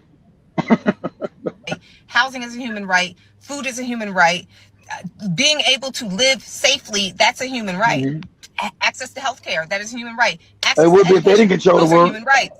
And so we're at a point right now where a lot of people are going to start understanding that you cannot win in an unethical system. You're going to have to break the law. Yes, try to do things the system's way, but also you're going to have to create infrastructure so that when you free yourself from this system, that you will have a safe place to land. So that's something that I've been thinking about quite a bit when I'm reading this book. I'm sorry I'm talking so fast. I got other things I got to do today, but like reading this book, I was thinking to myself, damn, like if there was a system that was set up for people who'd been freed, and that was what Harriet was trying to do after the fact. Like she was trying to help set her family up and all of the people that were freed. Like, you know, when it came to the Underground Railroad, that was a big part of what they had to do, was like help people who've been newly freed try to integrate into society. But society was already unjust. It was already unethical, and that you have to pay for things that are human rights. So that's kind of where we are when it comes to the fight against slavery. That was never solved, and it's only getting worse. So like, I mean, I just ultimately learn about slavery so you can understand human rights and all of the ways that this country currently violates them, and how you have to work. Like another thing that my studies about slavery has taught me, because I've been studying this my entire life, and I went to school and I studied this too. Maybe not at the PhD level, but like in my free time and just in general for the past 20 something years, I've just been studying slavery and just learning about slavery and that kind of thing. But one of the things that I find to be particularly interesting when it comes to slavery and just the civil rights movement in general is that it takes a rebellion. It takes breaking the law first, and then suddenly all of the votes, all of the laws, everything starts to be backed up what the people have already decided by force. Yeah, then exactly. I told you, it always comes through. Ain't none of this voting going, none of this shit. Always comes through revolutionary struggle. Force. That's how they stole the world. Through force. Like Joe said, through power. Nothing comes to you crying, oh, white people being so bad again. Oh, that shit don't work. And you learn that because that's why they did the bait and switch. If you guys understand, they did bait and switch with us, right? Let me explain this to you real quick. They did a bait and switch with us, our grandparents, our parents and grandparents, 50s and 60s. They did a bait and switch. And I say they did the same shit in Africa too. It's always masterful. It blows my mind how they able to do it, and we always fall for the okie doke. So the bait and switch is what brought them to the table, like she's saying, was violence. Black people stop. See, what you're giving in their media is protest. You walk around in a circle holding some fucked up signs that change shit. That was the lie. What got them to the table to change about all these laws that changing things was the violence, was the bubble gumming in the streets, was the bubble gumming in the house, the violence and the threat of violence got them to the table. That's when you heard Lyndon Baines said, wow, they could have got more, but was able to quash them with this MLK shit. And you think, and that's what they give you on that. Remember, they control the media. So it's mind control. So they give you a narrative that's a lie, that peaceful protests change things. Martin Luther King and people singing like they did in South Africa, singing and walking in the streets changed the white man's heart. You've been giving that propaganda for 60 fucking years. And you believe that goofy shit because it's in all your commercials, McDonald's, Popeyes, KFC, all that shit. Propaganda. When you should have realized it was the violence that got them to the table. Not nobody singing and dancing in no fucking streets with no goofy ass sign. Say, please give me freedom. Please stop fucking over me. And then also white people say, okay, we're going to be good. That's the fake narrative they give you, right? That's the lie. Because that's why they don't give a fuck about you marching in the streets, protesting. That shit don't change nothing. Only violence, revolution changes anything. And you see that through history. They didn't come into your damn communities, protest you to steal your shit. They didn't come holding up signs, Joby, I want your land. Here's my sign. Came and knocked you over your fucking head. Stole that shit. Put you into slavery. Okay? Violence. Not no protest. But they gave you goopy motherfuckers, like I told you years ago, that nonsense about protesting. That changes nothing. Nothing. Unless you're going to completely overthrow the government. Shout out to Ibn Torre. Told you the same thing. All these dumbass protests we've been doing. Shit they moved till we overthrew the government. That's right. Through violence. How they won in Burkina Faso. Through violence. You singing songs and dancing and shit. That's what they told you with that MLK shit. You have a dream. Have a goofy dream that my son is going to sit in the class with goofy white kids and it's going to be all right. Well, 60 years later, now the kids are old and they're still writing the same fucked up shit that put you back in slavery. Now, remember, those were kids MLK was talking about. That's 60 years ago. That's 60, what is it, 2026? That's 63 years ago. Those kids are in their 60s or 70s, right? At they 5, they 70 years old or 68. They're old as shit. Those kids he was talking about are old as shit. And the laws are still the same and getting worse. So obviously that wasn't the way to go. That goofy Nelson Mandela shit. See how the South Africans all fucked up, impoverished. You get that bootlicking handkerchief head nigga talking about peace. Well, you ain't got shit back. You haven't been made whole. You haven't received any justice. Because there's no justice without power. Right? You singing songs, holding down, don't give a fuck about that. Cares about you singing a song, holding a fucking sign. So what? The threat of violence changes everything. The threat of revolution changes everything. The threat of violence changes everything. Okay? That's why that's ever moved anything. Don't look through world. Everybody wants you to know World War history. Ain't ever been no fucking what they call a peaceful revolution nowhere in history ever.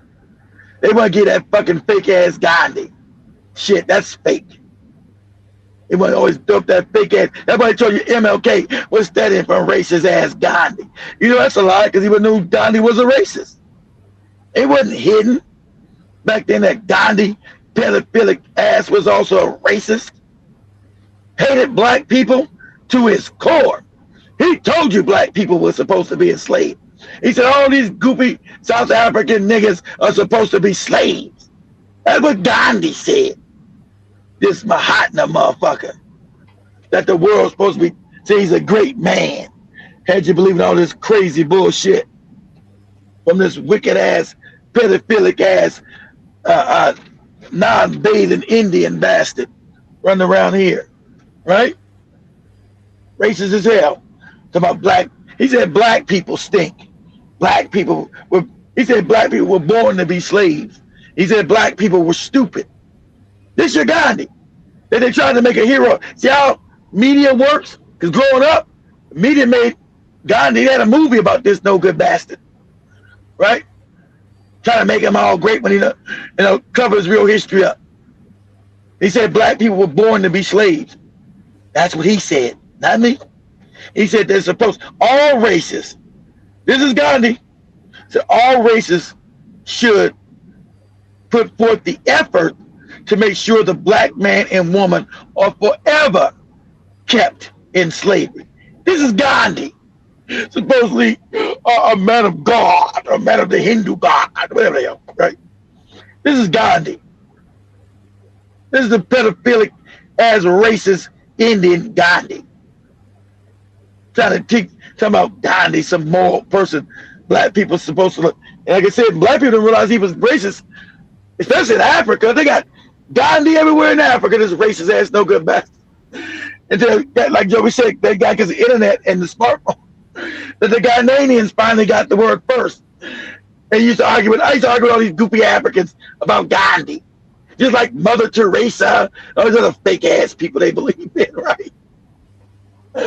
Shit used to be crazy, right? So when Ghana first found out he was racist, they said they're gonna take his statue down. And when the Indians told Ghana they bet not take their racist statue down.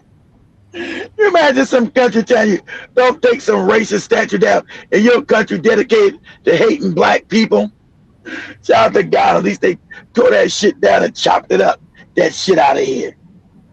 But yeah, but that's the plan. But go ahead, Jimmy, go ahead and play it. In the direction that the people have already been in. One of the things in the book that it talks about is that near the end of slavery, there were so many revolts. There were so many slaves running away. There were so many things happening where like slaves would like poison their masters. It started to become a liability. Pause it. See, remember their stories, they like to tell that lie. See, white people are making figures. Oh, yes, why you come in, they come in your damn chat room talking that stupid shit to you. You know, white people fought for you and freed you as slaves. You're like, what? Got a fake, but that's the fake history they put in your books, put in your movies. It's all fake. They couldn't keep black people enslaved, like she said, which is fact, because of the revolts, because of poisoning, killing them, bubble gumming them, and the wars that were happening. They couldn't keep black people enslaved because of the wars. Constant war, but that's not none of your books. But that's a fact history. During the Seminole Wars, these are wars that were happening in North Carolina, South Carolina, down to Florida. Open warfare. Because blacks refused to be slaves anymore. So you couldn't keep a black man or black woman a slave. They would kill you in your sleep. They would come in the middle of the night and slit your goddamn throat. Let you choke on your own blood. See, that's not good for your story. That was what they, white, this whole story that we give you, just like civil rights. White people realized they were bad and decided to get good. And that's how slavery stopped, right? Same old fake story they give you with the fucking civil rights. White people decided to be good. You knew they was bad. We were being bad and gave black people right to vote and right to live places. Because they decided, we're being bad. You always know that's a lie because they're doing the same shit again. It's only when you fight, right? And they have to go upside somebody's you know what with the act of violence that anything ever changes. So, you know, all their narratives are always, everybody always want to erase history. All their narratives are always lie because they're evil. But then when they lose, they want to write stories about them being good, like the South Africans. How the apartheid is. All white people realize they're bad to these niggas. And they decided, let's stop being bad to the nigga and free them. It's always the fake story they give. It never tells through an act of violence. But it never showed that secret war between Angola and South Africa. Violence. It's always the white man got good shit. White man got good. Just like with Kenya. Most Kenyans don't know their own story. The white man got good. How did Kenya get free? The white man got good, got nice. Wasn't it the Mau Mau fighting and killing white people? I don't know nothing about that. Well, yeah. The Kenyans used violence. Start bubble gumming British in their sleep. Go into the plantation, burn it down, and kill them. And shout out to the Kenyans and killing the coons. If they thought you was a coon, you got bubble gum. See, yes, average Kenya don't even know that. Through violence, how they got Kenya back. If you was a coon, they bubble gummed you. They bubble gummed you. Okay? That's how Kenya got independence. Violence. After no fake Jomo Kenyatta talking and all these fake stories they give you. That's because of the Africans in Kenya went to war. War. Violence. Okay? Done that, white people decided to get good in Kenya. Said we knew it was wrong, my bad. We'll give you back some of your land. We won't try to completely dominate you. We've seen the errors of our ways. all that old fuck nigga shit. Lies.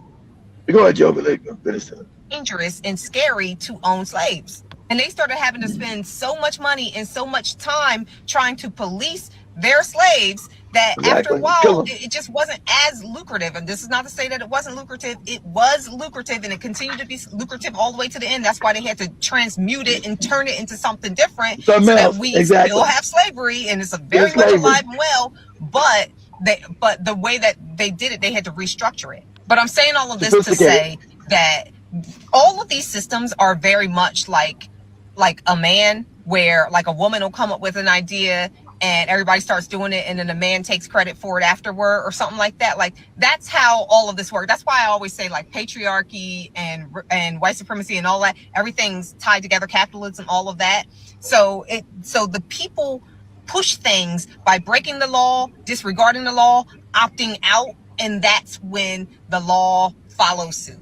Either way, learn about slavery, learn about the history of America, but really learn about slavery and try to put your emotions aside. Yes, it was sad. It was a horrible thing. It's terrible. Like, you know what I'm saying? Like, take some time to cry, do what you got to do, but like, learn about slavery from a logical point of view, because you will learn so much. And there are so many things that they don't want you to even consider as an option for how we can change this world. And they know that. They know that. As long as he looked at the difference between assimilation and revolts, they know how much power there is in that information, and you should too. What's up, family? Let's talk about an uncivilized mutt. I've been seeing this go around. Kevin Roberts, president of the Heritage Foundation, got a PhD in African American history and then used it to author Project 2025 and dismantle civil rights. Y'all know this sent me down a rabbit hole, right? Y'all want to come? Come on. I said, there's no way this man has a degree in African American history. Learn the things that he learned about African Americans, about the formerly enslaved, and come out the megalomaniac that he is today. And I saw in his Wikipedia that his degree is not in African American history. His degree is in history. Now he has what we call a concentration. Yeah, his PhD is in Black American history. In African American history. For those people with multiple degrees, you know that you can choose an area with maybe one or two disciplines. So it wasn't his main focus per se, but in looking at his Wikipedia, you know, I found his thesis and I found his dissertation. Yeah, this is Black American studies. History. He wrote his thesis on African Virginian extended kin, the prevalence of West African family forms among slaves in Virginia, 1740 to 1870. For his dissertation, he did Slaves and Slavery in Louisiana, the Evolution of Atlantic World Identities, 1791 to 1831. You know, I took notes. Now, in his master's thesis, he spoke about how the extended family, extended kin was a way to resist, right? He talked about the centrality of that. He spoke about the high status and influence of women. He said it was matrifocal. Always. And that without these enslaved people being matrifocal, they wouldn't have been able to see any success when it came to freeing themselves. Do y'all, if you're not picking up what I'm putting down, the women, without the women, things wouldn't have changed or moved. That's what he means in this paper. He also talked about the flexible systems of descent, meaning family, right? It wasn't just everything was through the father. It was like, oh, that's my cousin them. Oh, that's auntie them. Like how extended kin played a central role in the enslaved community and how it helped them to resist. Community. He learned that community and women were key central focuses of the enslaved community that led to their freedom. Now, in his dissertation, he focused the main core argument, there were a couple of them, but the only two I want to focus on is that how enslaved people in Louisiana shaped their world by actively resisting. That's what he learned. He also learned that the enslaved used the Catholic Church, the rights of the Catholic Church, market gatherings, legal petitions to build community and push back against slavery. Let's go back to that market gatherings. To me, that sounds like a cookout. It seems like they would gather together and plan and organize, which means everybody wasn't invited to the cookout. Invited to the cookout, market gathering. Right. In order for things to get better, everybody was invited to the market gathering. No Now, white people. And seeing how he governs as the president of Project Heritage Foundation, who pushes Project 2025, that the dichotomy of it is mind-blowing, because it's like the exact opposite. Notes took them. So in Project 2025, they say that the traditional nuclear family is normal, but in his own goddamn research, he found that when the community is matrifocal, when the women are running it, and when there is extended kin community helping as well, they saw change. They saw revolution. Maybe that's why they forcing these traditional nuclear family norms, because they know what community can do. All right. Now, I'm not going to go over all of it. But another thing that Project 2025 purports is that DEI, they're skeptical of DEI, but in his own research, cultural agency and Black community led to resilience that is central to American history. Diversity helps drive the country forward. That's why we don't have healthcare. Nope. Different video. After going down that rabbit hole, it was never to counter what my fellow content creators are saying. It went a different route. After I read both those papers and I understand how white supremacy works, I realized that this man has researched where the power in the Black community lies. He understands that it lies with women. The Black woman. Black women. I've been said that. I've been told you that. Anybody have common sense lies with Black. You destroy a woman, you destroy the society. The woman is the society. That's what they're doing in Africa. Destroy the woman, put the woman on the bottom and keep your heel on her, you destroy the society. Or you elevate her in such a way that deranges her, like they did in Black people here, you destroy the society. But anyway, you derange the Black woman and you can destroy the society. So exactly. But you can do that by observation, where they came after the Black woman to destroy the society. Go ahead, Joe. At the start of his paper to the early 1800s to the late 1800s in his dissertation, he has tracked the power of Black women when it comes to liberation, and how, we have been the drivers of it. So now, as a Black woman, I'm like, oh, okay. He got all the ingredients. Yeah. So I'm trying to see how he's going to try to use the organization to chip away at that power. But you can have all the ingredients. That's enough. That's enough. Type this real quick. We got to leave in a minute. But type this and say Kenyan young lady tells police that I'm fighting for your rights and mine too, on TikTok.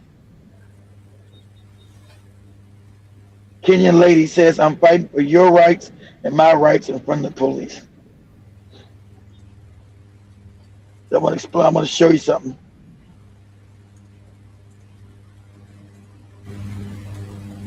This is global. If they didn't take it down, it's still there. They're trying to fight for your rights.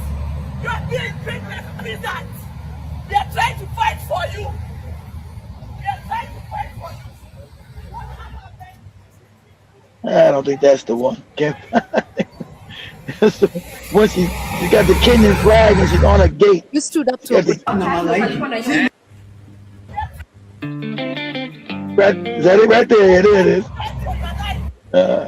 We might can't find it. We can't find it. But I'll play some more videos for we. I don't think we can find this shit. Don't worry about it. They're trying to find that Pacific one. Yeah, there you go. Yeah, there you go. Now when you look at her and look at the goofy Black guy by her and this goofy ass strength in a Black woman. But go ahead, Joe. That crazy looking. They're not going anywhere. We are rejecting the finance bill. Parliament should Africa. This woman. I'm here for Kenya. I'm here for my people. I'm here for your rights. And they know that. This is global.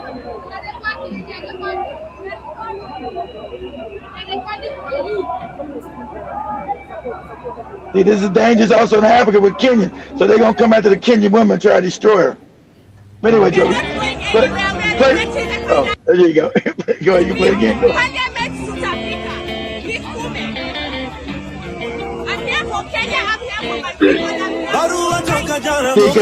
Because what she do, she would motivate she would motivate the weak ass men to be men. They can't look like a coward in front of her, so they'll motivate the men to be men. But anyway, play the last three ones I sent you. You know about it. I sent you 3. Play the first one first, second one. Play the first one. These are Lego videos talking about Trump. Get right. So I love these Lego videos that they're doing on Trump no good, but they're hilarious. The lady's rejecting all the tomatoes like Joby. You know, mosquito. Joby's crying about them tomato prices, boy. Joby's gonna go to revolution over the tomato prices.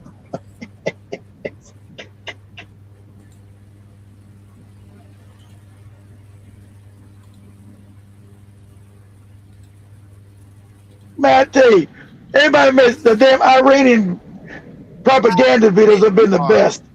There you go.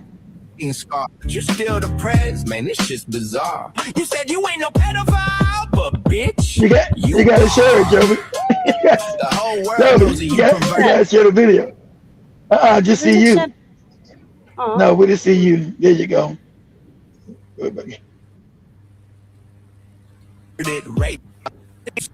You said you ain't no pedophile, but bitch, you are. They tellin' worldwide for that Epstein scar, but you still the prez, man. This shit's bizarre. You said you ain't no pedophile, but bitch, you are. The whole world knows that you perverted rapist star. 30 years since we build different, we don't break. Your people see $5 gas and your whole country shakes. This ain't Call of Duty, these mountains, these troops alive. We are waiting for them. Come test it, no survivors. If they wanna die for Epstein's list and Netanyahu's war, we got the welcome ready, body bag stacked at the door. Came for war, but got cooked instead. Iran flipped the script, left your whole team dead. You came for war, but got cooked instead. Weakest president ever, take that L and quit, bitch. Go fetch Epstein's pals, go fetch your lobby. This ain't a desert skirmish, this ain't your hobby. No points in these talks, cause the president of the United States of America is a fucking pedophile. You thought you could hide, but we kept the file. Cause the president of the United States of America is a fucking pedophile. F5 ghosted your base, Kuwait smoke, don't jet back home, legend mode. Sheep drones on your millions, your patriots broke. Hit Al-Udeid hangars, Al-Assad runways turned to dust. Races that took 10 years and billions, one night fucked. Came for war, but got cooked instead. Iran flipped the script, left your whole team dead. F-35s hid radars blind, whole Air Force exposed. We rebuild in weeks, you need years just to reload. Slow ass. Let's talk about your resume, the biggest of L's. You're an Epstein pen pal, rotting in your own smells. You know why?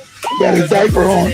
Of the United States of America is a fucking pedophile. You thought you could hide, but we kept the file. Cause the president of the United States of America is a fucking pedophile.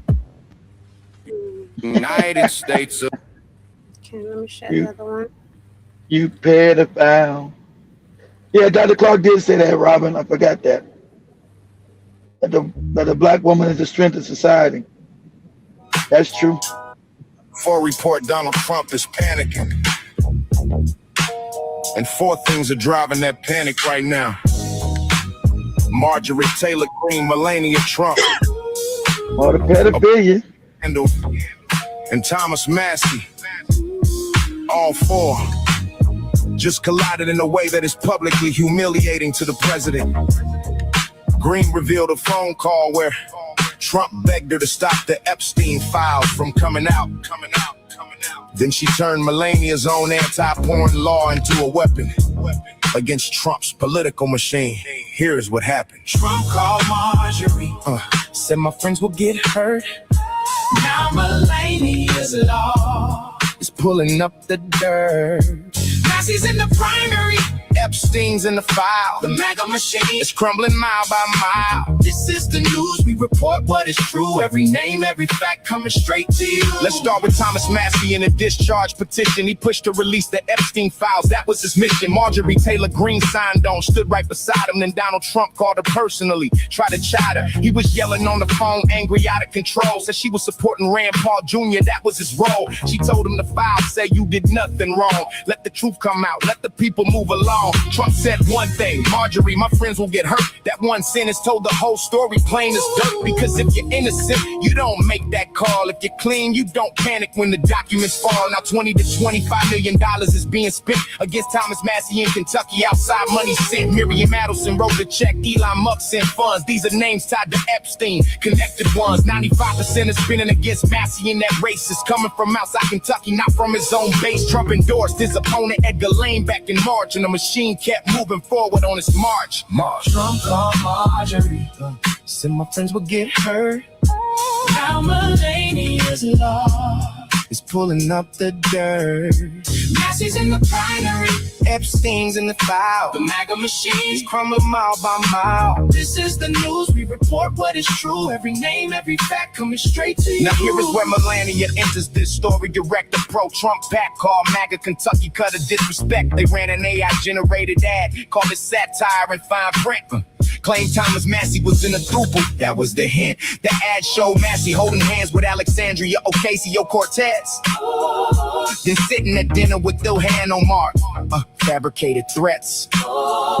Marjorie Taylor Greene saw the ad and went public fast. She said this could be illegal, this line has been passed. Because Melania Trump championed the Take It Down Act, signing the law in 2025, and that is a fact. That law makes it a federal crime to... I love the beat of that one. I start by saying I'm sorry that it took me this long to talk about this. The Supreme Court. Now this is what I told you. Now pause it for a second. Now this is gonna break your heart. This breaks your heart because they'll never realize that times change. They don't. That's why she's about to cry. She doesn't realize. Yeah, times change. They don't. Go ahead, Joby. April 29th, and I have been quiet about it. Honestly, it's just because I've been in my head. Like, this one was a lot. I felt like my brain broke, so I know I needed to take a minute to process before I came and shared my thoughts, you know? So before anything else, thank you for being patient with me. So when people hear voter suppression, they think old history, right?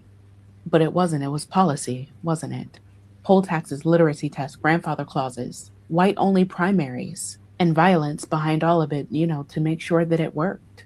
In Louisiana, the state at the center of this ruling, Black voter registration dropped from 130,000 in 1896 to just over 1,300 in 1904. That didn't just happen, it was built that way. But the Voting Rights Act in 1965 made all of that illegal.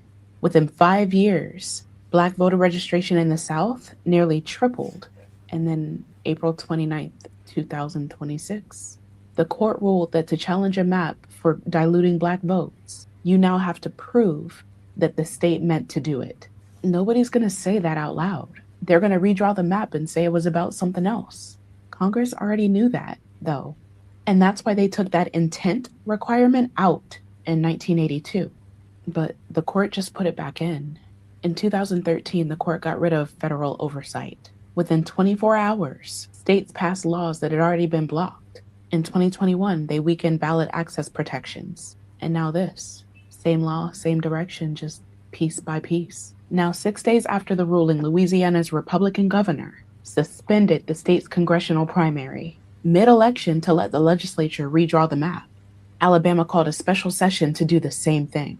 Tennessee called a special session. Mississippi has a special session scheduled for May 20th. Officially to redraw state Supreme Court districts, with Trump pushing to add congressional districts to the agenda. Florida passed new maps the same day the ruling came down. South Carolina is gearing up to follow. At least 15 House districts in the South are at immediate risk of being eliminated. The Congressional Black Caucus could lose between 15 and 20 members in a single redistricting cycle. Cleo Fields in Louisiana, Benny Thompson in Mississippi, Terry Sewell in Alabama. Black majority districts up and down the South. This is happening right now while you're watching this video. So here's what this actually does to your life, right? If you live in a state with a Black population big enough to matter politically, your district is about to get redrawn. Your vote is about to be diluted on purpose. Your representative may not be your representative for much longer. That means fewer Black voices in Congress, fewer people in the room when laws about your health care gets written, fewer people pushing back when the budget gets cut, fewer people fighting for the funding that keeps your kids' school open, fewer people protecting voting rights the next time they try to take more. And it's not just Congress. The same ruling reaches state legislatures, school boards, city councils, sheriffs, DAs, entry-level government, where someone Black may have had a chance of representing a Black community. That chance just got smaller. My grandma was born in 1927. That's not history to me. That's her lifetime. And no, this is not Miss May. This is Miss Alice. Her lifetime. One lifetime. One lifetime between a country where Black people couldn't vote and a country now making it harder again in ways that are harder to challenge. This is what people mean when they say things have changed. You know? Not one big moment, just smaller decisions that just keep stacking, right? And the people writing these laws and defending these maps are the same people asking for your vote in November. I gave you the playbook of what to look for when you're seeking which candidate to vote for. I'll pin it just to make sure you see it because it is so important. It is imperative that you stay aware, that you stay alert. And if you watch that video, you now know what to listen for. And you know what they're taking when you stop listening. Don't stop listening. That's good, Joby. And I know it's fucked, lady, but that's what it is. Yeah, so let me go through the comments as we wind up. Shout to everyone who's been with us on the chat. I see Jabali was talking about slavery. Where else can you learn a trade for free? Streets to success. And exactly. Streets to success in prison. They're gonna put you to work, Joe. They're gonna teach you how to do some shit. For free. I also see we have Cassius Williams. Let me go a little bit up. Ricky said, since you're in Orlando, Florida, Nancy and his Jamaica brother-in-law in Africa. I don't know what you mean. Who's in Orlando? I know it's hot as hell down here. I don't know who's Jamaican brothers down here. Oh, are you talking about? Are you talking about Lance Scorbaz? Who used to live down here? Actually, Lance lived there, but he's down. They moved to Ghana some years ago. He lived. Yeah, he used to live up the road. Just about 7-8 miles from where I'm at right now. That's right. Forgot about Lance and his goofy Jamaican brother-in-law. Yeah, that's what you're talking about. Yeah, they live down here in Orlando. Go ahead, and I also see Jabba says just south of Pittsburgh, a cracker chased an Amazon guy for 3 miles and shot at him. Damn. Wow. So a Black driver trying to deliver some Amazon product to you, Joby. You get to the door, Joby, get the door. Hey, I'm Amazon. How you get your package? You get your ass there, you nigga bitch. Try to shoot you. Chase you for 3 miles. That's Pennsylvania, Joby. This one says California got many created humanized animal people. And Joe Mosquito Karibu. Ricky says Minnesota. Okay, I'm going to skip that. I also see Joe Mosquito says Maryland has a lot of Black people there. How do you get arrested for being homeless? That's a question. That's what I'm saying. I said it was. I said not Maryland. I was giving the states that most likely you wouldn't get arrested for. I said not. I said Maryland most likely not. I've named the ones you would and the ones you're not. I said, Maryland, no. Go ahead. Cases is a lot of white people are better be going to jail. And Jabba Ali also said, no, you can't. I smell waiting in line at the grocery store. Stand behind broads in yoga pants. And says, I've never seen flowers in a fish market. Interesting. And John Musti says, forgive your enemies as usual. Jiba also adding, my primary concern is the created fuel shortage that is coming. And John Musti says, if you're homeless, you gotta be walking all night or get arrested. Keja also says, this was part of my Agenda 21. This was part of Agenda 21. They've been planning for years. I've been knowing what they wanted to lock up Black people, and adding that Kamala Harris, I think Kamala Harris helped push this when she was locking Black single moms up. And yeah, when she was Attorney General of California. Yeah,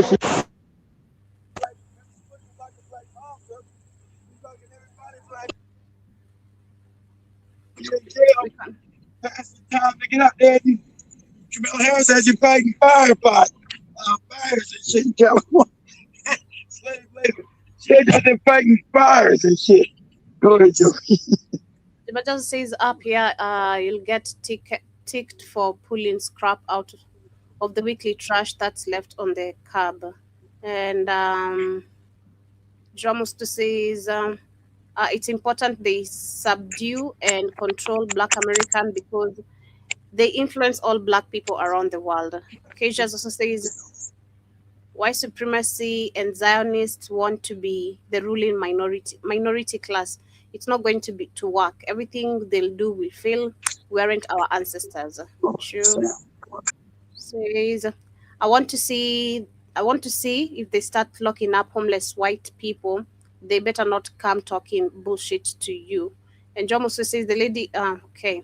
Robin S says Dr. Clark said the Black woman was the strength of the society.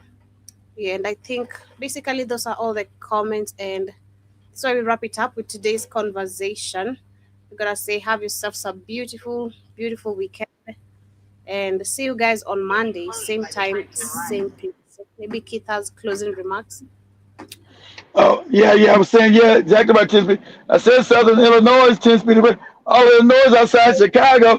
You got Chicago, but everything else inside the state is racist as hell. You got so many damn sundown towns in Illinois. So I would name all the states that you might be safe in if you're going to be homeless, and what states not to go to, because they're going to be passing these laws. They're going back they want to be openly racist, guys. And these are the grandchildren of those same kids, same people who acted those laws years ago. So times change, they don't. So I want to say, everybody, I will be back. I will definitely, not going to be on tonight, but definitely, I got a lot of stuff I still want to say. I didn't talk about the war enough. I will be on Saturday. I'm be in a hotel Sunday. If I can come on Sunday, I'll try. But I'll definitely be home at the office, start doing my shows again. Because Joby's now kicking me off her show. So it's probably good that she is, because it makes me got to say shit. So I'm going to have to do my show. Joby's kicked me off her shows. I get it.